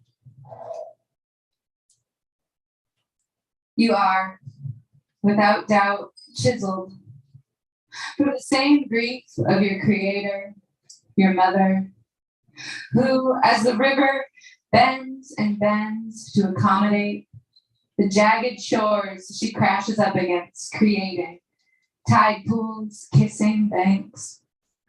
Her body of 1,000 shimmery dolphins, oil painted in hues of the midnight sky and the glow of city lights.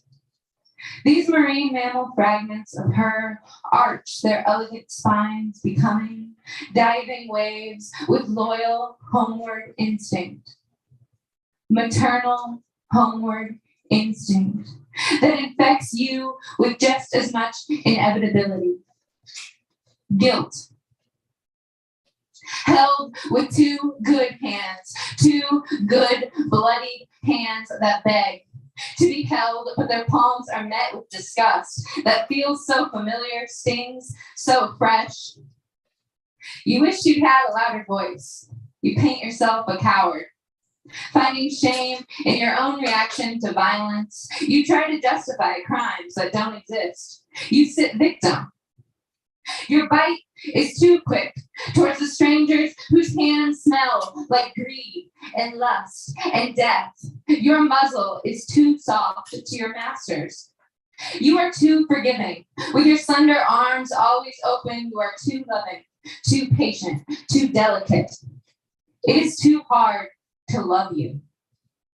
You are too easy to use as a chamber to weep in.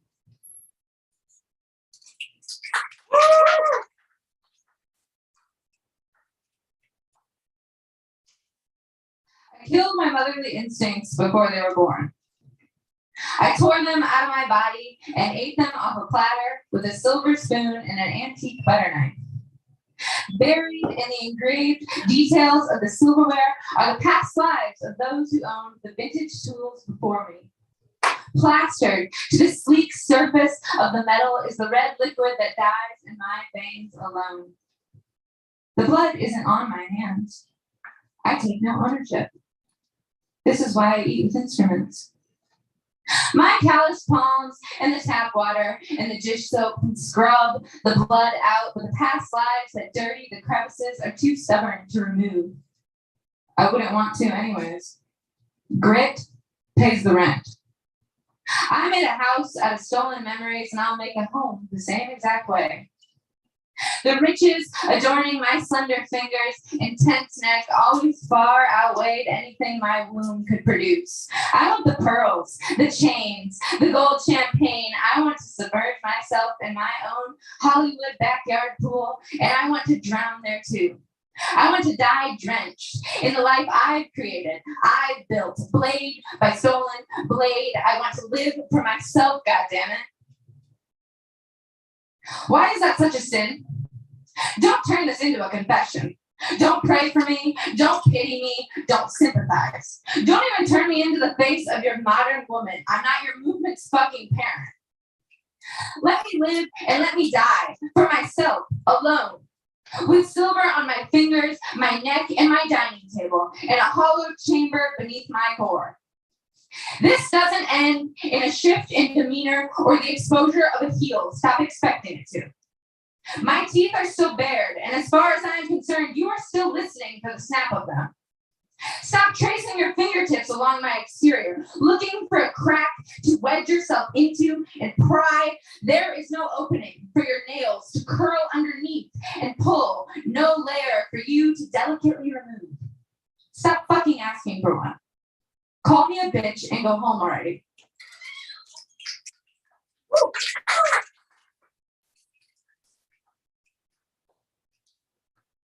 So you sat me on your dresser, I guess. Propped up, pitied, and pitted against the version of myself that ends up dormant. Between your college textbooks and religious theory papers, the Bible, and home cookbooks, slow dance vinyls about love and someday parents, and the practice of the Bible, and soon-to-be fathers and mothers who don't love their children like extensions of themselves, warm mornings and honey toast, brushes through wet hair and stitches into the tattered jeans, mending the inherited splitting seams before they ever even reach his feet. But instead, extensions of their heirloom sadness and traditional illness. The maternal hysteria of domestication, drowned dreams, and wheat melodies, soaked in red wine misery. And her saying, "You make an excellent mother," and me telling her to get the fuck out of my car. And her wide eyes like a gaping wound I keep trying to walk on and split open my dry winter hands shaking against the wheel. I'm a cornered, bitter, and beaten bitch. Snapping at the spectator instead of the chain I've named pearls, decorations of defense. It's a touchy subject. I'm a touchy subject. This and that version of myself that you slowly outgrow to love. Wilted daisies on a dusty bookshelf. Lovers through a screen. Visits more and more like business meetings.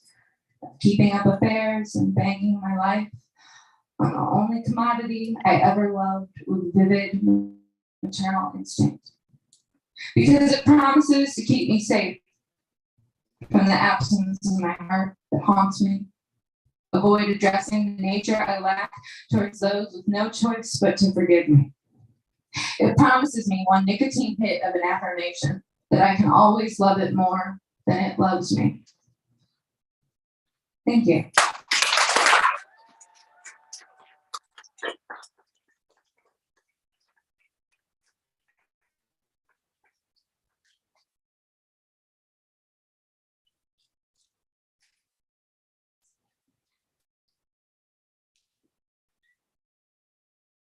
More than one talent, that one. Our next reader. T. Wynn doesn't have a special film camera, but she hopes to store her memories in vivid Polaroids and movies, though sometimes she chooses not to. She's grateful for the seasons of change, the people that grow, the books that tell stories, and you who are here. T.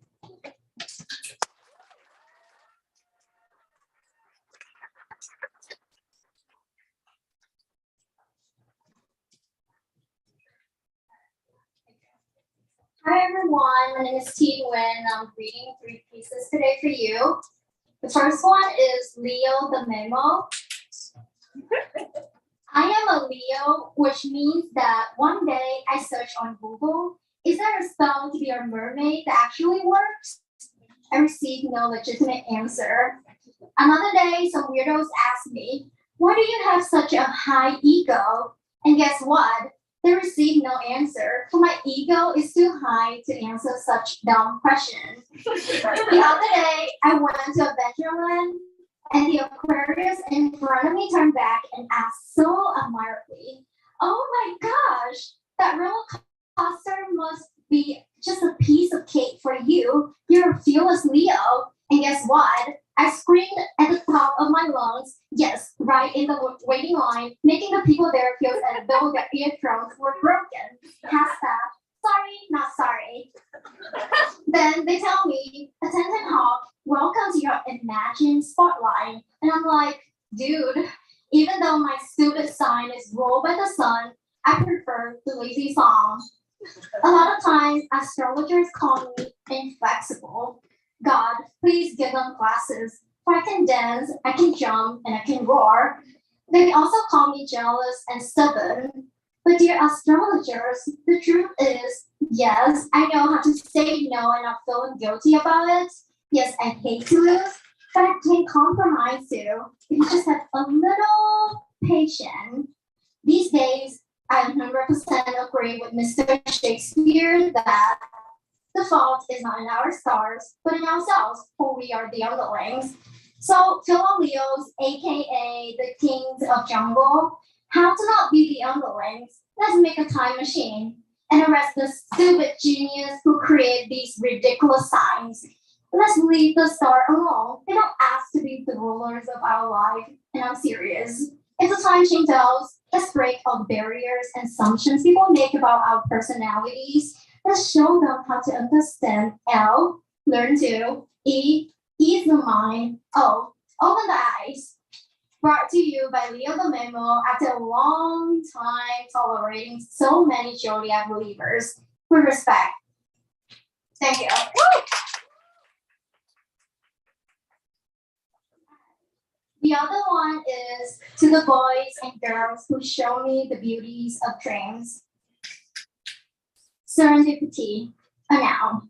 A beautiful, magical, unsought, unexpected gift or instance. Remember the time when the 10-year-old you were running accidentally into the mysterious forest just to realize how little you were under the tall banyan tree? You were young, the tree was old, you were lost, the tree was kind. Remember the way you felt as you saw the tree stretching his hands toward the sky, reaching for the sun, and giggling along with the lively breeze? You were amazed by the way you fell in love with nature. You were given a gift by the charming tree of how to look common, yet embrace such mightiness from Mother Nature. A magical world unfolds before your eyes, and you seek to be as tall, as playful, and as kind as the tree, so that sunshine and breeze can always deal with you. Did you reach that goal, my little sunflower? Bellicore, a noun.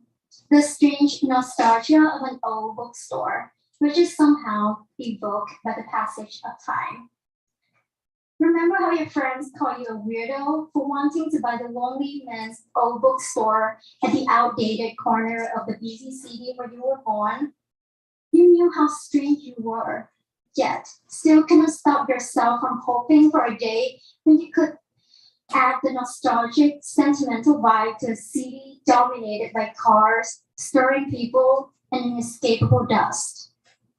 You just wanted to feel safe in your little bookstore where all the evidence and videotapes of your memories are stored, despite the changing of the devil time. Were you a coward? A failure who can only live in the past? You don't know the answer.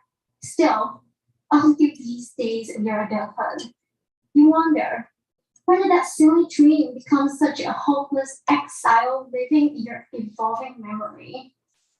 You don't remember. Did reality make you normal, my little cunt? expostulate over to leave without saying a goodbye. Remember what an angel you were, dancing under the orange sun with your entire heart, flying against the blustery wind with your entire soul, loving all the people in your life with your entire spirit. Remember how brave you were, dispelling sorrow with a smile, believing in the power of kindness, living your short life to the fullest.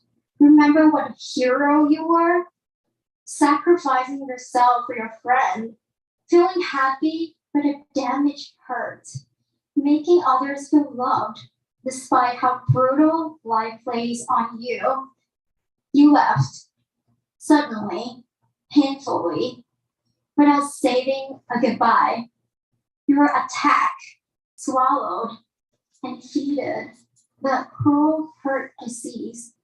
No words were left behind the moment your heart stopped beating. But so much love was. You stopped at the age of 11, forever beautiful, forever loved, forever young. Did you fly to heaven, my little sunshine? Thank you. Okay, this last one is called Dear Grandpa. I remember your face, frosted by the pain. I remember your eyes, followed every one of my unstable footsteps, waiting for me to come by your side. I remember Mom and Dad told me to come to you, like a bird swooping into the arms of those who love her. I remember myself running, not into you, but away from you. What was I thinking back then? I don't know. I remember your eyes, confused, hurt, saddened, drained. Well, I guess I don't remember them. I just imagined them. I remember the day when those black and white ribbons and lily flowers dominated our house, speechless and frozen. I remember years later when I finally understood why people cry, seeing those ribbons, death and separation. I remember the strangeness when I visited our home every year after, cold and quiet. I guess it has become a house now, for you and her and Joy are no longer there. I remember the times when Mom told me how loved I was by you. I remember me imagined us those springs and summers when you brought me food, toys, and joy. I didn't know where that image came from, really. It just kept emerging in my dream. I remember I couldn't find any pictures of us except those taken during my first birthday. I remember I couldn't remember any feeling when you held the little me in your giant arms. I remember how much easier would it be to just remember all the happy memories with you, not this haunting one. I remember all the images of you out of nowhere suddenly attack my mind and I cry. How could I be so cold-hearted toward you? Well, I guess I'm just too young to know how to love you back. I must love you back before time loves you so much that she has to take you away. I remember seeing my dad cry. I remember my sister told me she saw me cry. I remember not remembering how you had to leave. I guess I just don't want to ask my mom. I guess I'm just choosing to ignore the pain. I guess I'm just scared of myself being vulnerable before the truth. I remember my first time reading The Tomorrow Never Comes and thinking of you. I remember wondering if you ever think of not having a tomorrow. Maybe you did. That's why you called me toward you. I regret. Every time I remember running away from you, but I also learned how time is running away from me, how the absence of you adds bleeding scars to my heart, how those scars healed every time I remembered to love those around me. I wish I was different, so I could hold your hands and say goodbye. I wish that you would have known how important you are to me, even though I can't remember every scene of us together. I hope that you know I'm trying my best not to miss anyone else. I miss you. Thank you.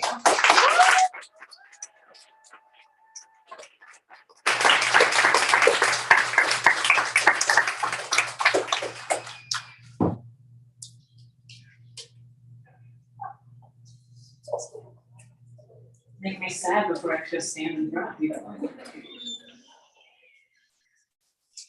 I have this paper upside down. Really upside down. Okay. Our next reader is Ethan Went, a soon-to-be freshman at St. Ambrose and forever goofball. He plans to write as much as he can whenever he's not working at a grocery store or watching Spider-Man into the Spider-Verse again. Take it away.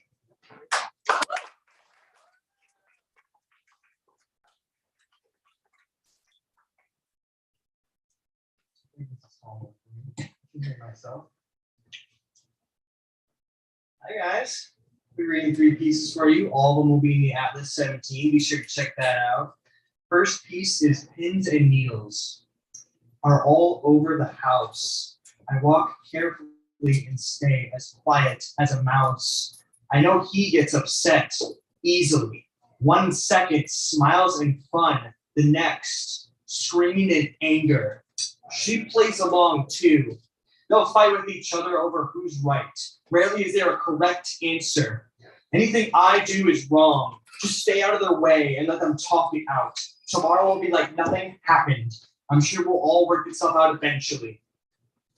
I walk on pins and needles in my house, and I can't seem to pull them out, no matter how hard I try.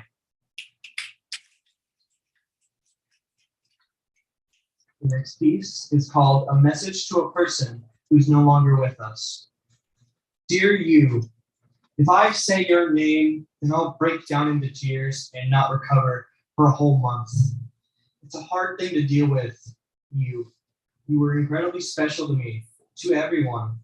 I remember crawling down the steps as a wee 5-year-old and finding myself in your bed lying next to you as we watched a WWE match of Stone Cold Steve Austin versus The Rock.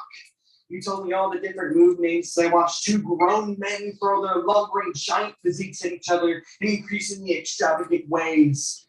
I still remember waking up early in the morning and going with you to the local McDonald's to get some breakfast. I'd always get the Egg McMuffin with an orange juice, and you'd always just get a black coffee. We'd talk for a while, and once our meals had been eaten and our time spent, we'd leave. I remember occasionally when we left, there were small coins still on the ground in the parking lot that you bend over to pick up. I still see you wearing those plaid button-up shirts and those long jeans. I miss those moments. I miss you. Some days it's fine and I can continue on. Other times it hits me in the stomach as I hear the voice in the back of my head saying any number of things, talking about wrestling, telling me a joke. Even the thought of you saying the word "yep" opens up the floodgates to tears that are too difficult to hold in. Just wanted to let you know, leave this message with you for a bit before I come back later to give you another one. I miss you. I hope you're doing well. Sincerely, Ethan Wins. Our last piece will be How to Not Write as a Writer After How to Become a Writer by Lori Moore. Oftentimes in life, some person will come along in this world, and at some point in this person's life, they'll have a little voice go off in their head that screams out, I want to be a writer. And so, this person goes along with the voice with a simple shrug and a sure. Little does this person going along with the voice know, writing often is too much for them. Sometimes it's just easier to not write. So here's a list of useful tips to help you stop writing for just a bit. Step 1, tell yourself that you have other things to do. Oftentimes us writers have to do other jobs or hobbies outside of the puzzle known as writing plot. So do those other things. Work a dead-end 12-hour shift job on weekdays, and then on the weekends, lament about how you don't play the cello as much. So you pick it up for 30 minutes and then spend the rest of your Saturday watching that new Netflix show that makes you think, I could write a better show than this. Editor's note, you can't. Step 2, go online. Hey, tip if you're writing on a computer, just drag that cursor away from the page and onto a new tab and go literally anywhere. That stupid TikTok video that's been in the back of your mind for the past minute is totally worth a rewatch. While you're at it, just keep scrolling and scrolling and scrolling and scrolling and scrolling and scrolling until you realize you haven't eaten anything in the past 5 hours. Warning, the previous step has proven to be so effective that it could lead to not only writing less, but doing literally nothing else for extended periods of time. Step 3, send your work somewhere else for submission. This is a slightly advanced technique as you first have to have written enough stuff to have a finished piece. I know from personal experience that I don't like writing when I've submitted something. It gives me a nice excuse to say, you know what, I've earned a break. Maybe I'll just sit back and take a good long nap. Plus it works 2 ways. I can wake up to a nice surprise, or I've got enough sleep to take the rejection in stride. I don't even need to worry or think about why it wasn't accepted. Although it could have been that I wasn't looking at the guidelines correctly. I mean, I thought the piece looked fine with Comic Sans. And those are my 3 tips on how to stop writing for just a bit. Coming from an expert here. Remember to try and use these sparingly, otherwise you might feel a bit more awkward when you tell people you're a writer. Thank you. Woo!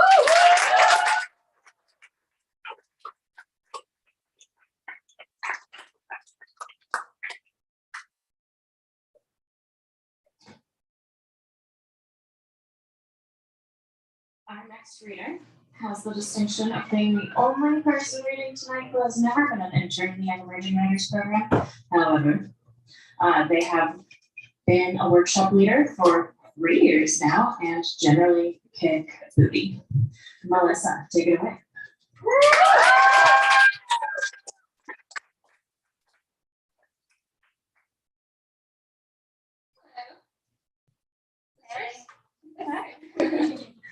This first piece that I'm going to read is called You. You were never that fun to be around. Your cold shoulder always dripping with condensation, and the summer heat of the drive-in movies. Your critic's tongue lashing barbed wire against my taste in books and bands and the clothes I bought. You're always so defensive, as if being seen with my imperfection was a question of your own self-appointed worth. Have you forgotten your self-appointed alpha status? The cool kids who ridiculed you out of Kingdom cliche? Did they make you admit that Wes Anderson might be a little overrated when it comes to complex storytelling? I was too much Goliath heart and thrumming to be devoured. You swallowed me whole anyway. I don't know why you were surprised when I came bursting out from your chimera maw. You rat poisoned every conversation until I got mad enough to eviscerate language into locomotive speak. And then you had the nerve to ask forgiveness. You held your own lungs in each hand and squeezed until you choked out an "I'm sorry," so genuine, I'm sure. No, I'm sure. No, I was blurred out in every photo you ever took of me. You made motion so opposite. Like a crashing wave seawall, double jump, jamming out in the car was never fun with you. You had this glee club vibrato and pitch perfect hands that mocked me in your own bubble of embarrassment, so popped I could die. Your eyes glistened with this unearned confidence, that contact, that surefire way of making me want to rip my own hair out, rip my own heart out and hand it to you. So you leave me alone in the aftermath. Cleaning up was so much easier without you walking through my carefully swept piles. Oh, please no, don't worry about it too much. I'm sure you've managed to melt out of touch, too far, too gone, to hear me speak your name like a memory. So relieving in its past tense. Thank you. And the first piece I have is called I Said Hello. I saw your immediate promise of devotion as a red flag ripping in the wind, but I believed that at first flew white for your surrender, but I only found it damaged, bloody heart spray. I thought I could wash it out for you, tumble dry it set to delicate. You called me Grace. I said hello. And sometimes I wonder if you only loved me in the way that I answer. I appeased you, delivered my confession unto you, Messiah. You called me baby lamb. I said hello. I wanted to follow you. I didn't think that you meant to lead me astray. Confessional, I have spent a long time blaming myself for not hearing your pet names as sacrificial. You began to call me Anchor. I said, hello. You said I tipped the scales back in your favor. You called me righteous divinity. Life's reward for your sacrifice. And I said, hello. It is so nice to meet you in the glory of holy love. I said, soulmate. You called me guardian. You said, I will bless those who bless you. Whoever curses you, I will curse. You said all people on earth will be blessed through me. Confessional. I became an Ouroboros of curse and tongue and blessed scathing. I told you of my bodily discomforts. How my wounds of the flesh, how I like to look at the moon to feel smaller, and you called me ungrateful. My body comforts you. Isn't that enough? Confessional. I spent a long time feeling sorry that my discomfort makes you uncomfortable. I told you I will push back the tide for you. We do not need the moon anymore. You will be my balance. You called me balance. But when you reached to study me, your hands were wrapped in thorn. You held javelin. Sports star, you were sharp. You liked to remind me of your sharpness, your bitter nectar, flowing intangible wines. You spoke of your old wounds as if they were my sharpness. You showed me your scars as evidence for my denial of your communal flesh. My lips no longer parted for the bitter sting of your chalice, your scars. Evidence, I said no. And I believed you. Until you called me Anchor and sea too deep. Why did I say hello? Didn't I push the tides far back enough? For you, I learned how to swallow Halo song in my own pride. You called me unbalanced until no one would see what I saw in you. You said I was drowning. Confessional, I was spilling. You saw that I was spilling. You kept pouring me new names. My instructions on how to say goodbye were washed away in your flood. You called me a warning. Scripture embroidered onto your new flag, your new love will ring through the wash again and again until she sees the fabric is dyed red by your own hands. But by then it will be too late. I cannot save her. Confessional, I am afraid that I cannot save her. You call me heartbreak now. But you called me disciple. On the night that I was betrayed, you called me liar again and again as I wrung my hands in the kitchen sink. Clear water turned thick, rusting through my own fingers, splashing into the drain. I said, look and see what I can become without you. Water to my own. You called me disciple, but I was divinity. I was holy retribution. I will always be your martyrdom without resurrection. I have always been the Messiah. Again.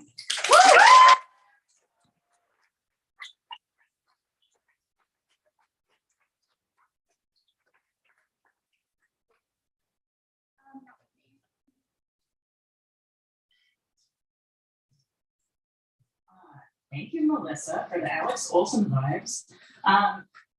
Though not available at this moment, Melissa does have a book called Sun Dogs that everyone should buy. I did, and I don't regret it. So, good news. Bad news We only have 3 more readers, so really savor the next couple of minutes of your life because then tonight will be over.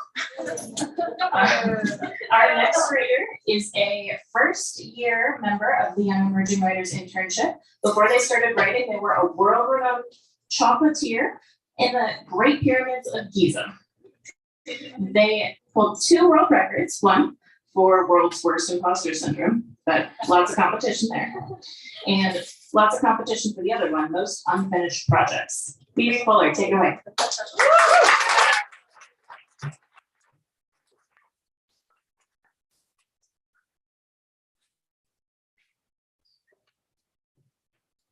All right, hello. I have 4 pieces tonight, and I promise that not all the pieces I write are as negative as these are.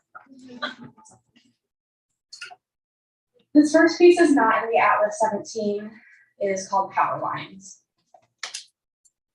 Extroverts are posts, holding power lines connecting 1 and 1, then 10 and 10. Energy pulsing back and forth, to and fro, friend to friend, buzzing endlessly together. I am a fallen post, snapped power lines connected to nothing, to no one, nowhere. Laying limp on the ground like a rag doll in silence. No connection, no energy, no friends to buzz with. I am a fallen post connected to nothing, to no one, nowhere. Thank you.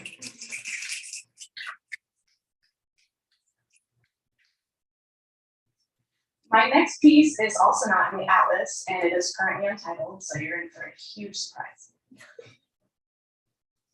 Dear reader, I hate written poetry. I hate written poetry because you, reader, will not pause where I need you to pause. You will not enunciate what I need you to enunciate. You will not taste the words as I taste them. They will not feel the same on your tongue. The texture will contort in your mouth, each syllable malleable against your teeth. You will not breathe where I breathe. Your tongue will not graze your lips or your teeth the way mine does, the way I need it to. I'm sorry, reader, but you do not know this piece like I do. You cannot speak it the same. It will not be slick on your lips. It will drip out of my mouth like molasses, yours like spoiled milk. I hate written poetry, reader, because how am I to expect you to know it the way that I know it? All its depths and flaws. Reader, I need you to listen to me when I say I hate written poetry. Reader, I hate written poetry because you do not know this piece like I do. Thank you.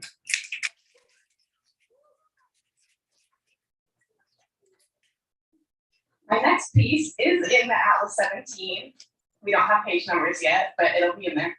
It is called Sign Task 23 on your to-do list. Add me to your to-do list. Give me hope that I may be a source of fulfillment. Let me help you feel productive, though you haven't done anything really. Draw that pretty box next to me, begging to be filled. Give me friends, other things for me to do, so I don't feel lost without company. Let me sit for a day or 2 or 3 and remember me then. Acknowledge my existence and lead me on again. Leave me once more longing to be remembered, completed. Look at me tonight after your 8-hour shift. Groan when you see me. Let me invade your dreams and waken you from your slumber. Let me hear you cry when it's dark, too late for you to accomplish anything. Forget about me again for another month or 2 or 3 as the cycle repeats. Let me watch as you pull your skin, begging the universe for energy. Don't stop thinking of me then.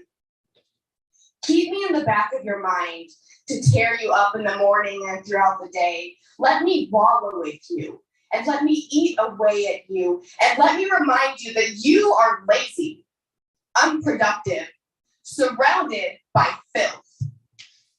Clothes in your bed, crumbs to accompany them, dust on your notebook, on your desk, on your pen, grease in your hair, on your face, on your bed, and leave me then unchecked. And don't come back. Thank you.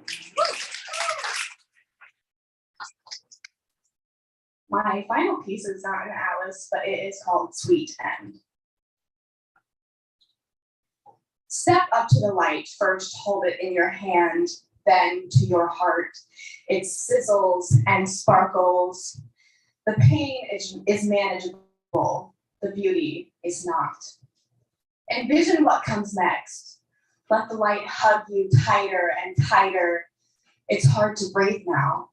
That's the beauty of it all. Let the light love you in your final moments. Ignore the pain. Focus on the love. Let your muscles relax and let go of your body. Know that you have found a friend in the light. Thank you.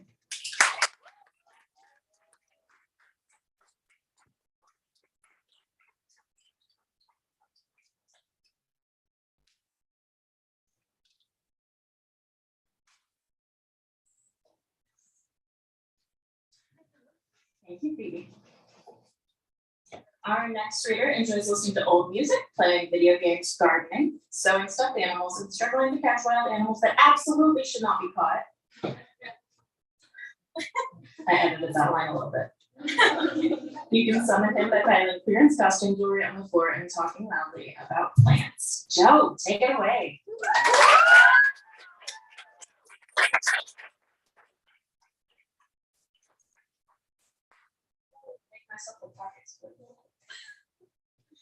Okay, I'm gonna read two pieces, and both of them are gonna be in the atlas.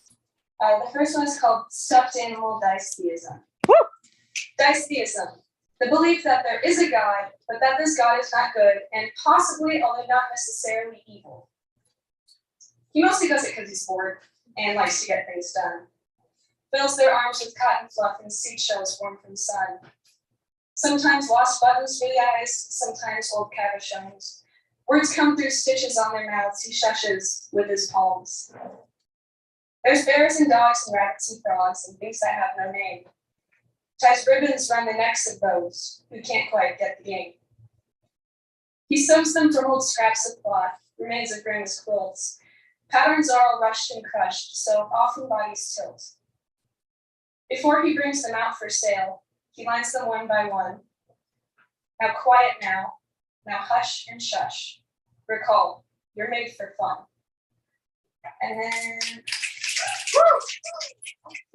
I'm holding it better than my second piece is called Sometimes Writing Poetry Sucks, which kind of seems to be a theme tonight.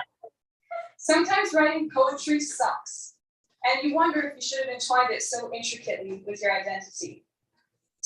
You've always held that poetry is the act of arranging words in the perfect way, the shortest way. But sometimes it's impossible to arrange the words at all.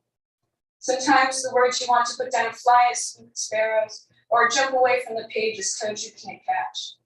Maybe the words are too heavy and tear the paper too. You have nothing to say. You have nothing to write. Even the words escape your head even before you have time to write about nothing. You've always held that a story operates through two layers, a physical, a metaphysical, the impetus, the exhaust, the lover, the loved. And here you are, stuck with a birdcage and no message, burdened by a thought with no meaning. You want to write about how you can't sleep without your dog snoring, how you saw a badly taxidermied two-headed calf, how the sun gives you a freckle right next to your earring pierce, how hotel blankets are never warm enough so you bring extra, how your printer scales everything down and crushes it in the corner, but they all fall flat. The words won't arrange to poetry, just an inadequate list. You've got a whole page, a white lake opportunity to transmit smiles or tears or images of beauty or terror, and the best words you can think of are The cat sat on the mat. The best title you can come up with is the honest, blunt truth. Sometimes writing poetry sucks.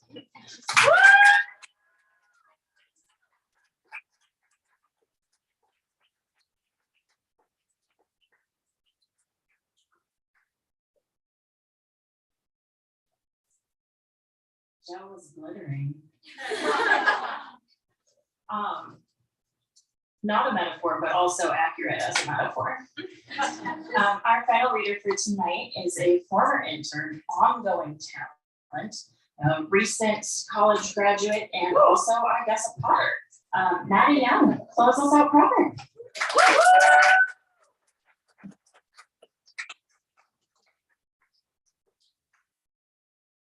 There, everyone. As Sarah said, my name is Madeline Young. I am a former YEW intern. I was an intern for Atlas's 10, 11, and 12. So that means I am a little bit older than most of the people reading tonight, other than Melissa, sorry. I have 4 poems for you tonight, so hopefully you'll bear with me for the next 5 minutes or so, and then you can scurry on home. I would like to take a moment to thank Sarah and Ryan, by the way, for continuing this program. You guys are wonderful, and I love you both so much, and I'm so grateful to have you both. So, come on. So the first poem I'm going to be reading tonight is titled Pearl Bone. To be festering is to be held in space, a broken bone in relation to an unbroken one, an oyster in a limitless sea, a pearl holding on to dust. The Mississippi holds itself, firm among the tree roots, toes, and movements, still, but moving.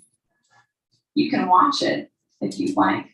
Feel it as the sand runs down the skyline. It is shattered by electrics and children holding to their mothers' uteruses, too bloody to be looked upon. Believe me when I say there is nothing in the water, but the joy long gone, the moment yet found. The second poem, thank you, I'll be reading tonight is titled Milk Jug Mother for my grandma, Darlene. My milk jug mother, the one who is deaf, becoming blind, becoming great, Darlene Dolly, Koster, curly-haired, red-haired Dolly, milk jug, knife mother, meatloaf mother, the one who is 92, no, 91, meat jug mother, of meat, taco meat with the spice taken out, my mother of mother, Koster, monkey doll on the floor with the head that spins round mother, with the mother of Kirk, Kim, Mark, Becky, mother of the milk jug, milk glass, gingerbread Santa, Koster, K, with a K, mother with the milk jug, knife in her hand, Oleo buttercream in the piping bag, mother. Dog named Pancake, Koster, mother, mother, deaf, no blind, no dead mother, not dead mother, Dolly. Thank you. This next one is titled, My Mother Once Told Me to Not Willfully Sin. My mother once told me to not willfully sin, but she sits hypocritically among the yews and the clover leaves, knowing she has kissed more men on hot summer evenings and danced in the bat boxes, dripping in the sweat like a water bottle in the heat. I am not my mother. Any sin that I partake in is premeditated. Licking fingers and shoulders, nibbling collarbones, dancing naked in the streets. My body is not a public resource, but I guarantee that there are many that know every bruise, scar, and divot, or many that try to know, at least. Desire is the burden of youth. Coming in peaches and spitting in each other's mimosas on Sundays after church. We drink it, eye to eye, knowing that this is the closest our bodies have ever been or ever will be. And then I have one more for you, and then you can go home. And this last one is titled To Coreopsis and Goldenrod Pollen. To Coreopsis and Goldenrod Pollen, or the trees of heaven falling together in clumps. Each cloud a wisp of watercolor, red maple leaves tinged crimson by the softening of summer. My body moves through the water. I am covered in dust. Fall together, young saplings, before the winter comes to strip you of your skin. Bloom outward, coreopsis. Join your brothers in their withering. Cry, dear maple. Weep sap for all the leaves that you have bled. We are all meeting at once, briefly touching without ever reaching for one another. It is a turning where my body is the water. The water is the coreopsis, the goldenrod, the tree of heaven, the red maple. It is all moving so quickly. The gold will soon be brown. The dust will soon be dust. And we will find ourselves in silence, unbroken. Thank you guys so much.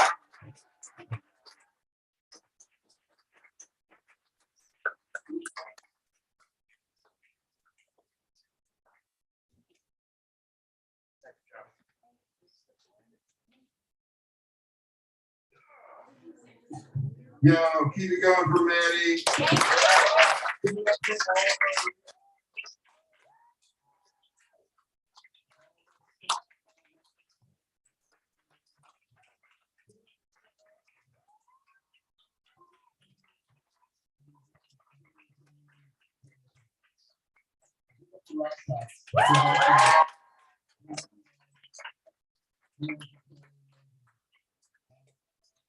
So that's the show. And if you want to keep kicking it, whatever, we'll be back there. We got books, things like that. Come talk to us, get some info, whatever. We will be back here in just under a month with copies of that Atlas 17 that you heard everybody mention. If you want to pre-order a copy, we can do that for you too. Yeah, get some food, get some drink, hang out, tip your servers. We love you guys. Get home safe. Thank you.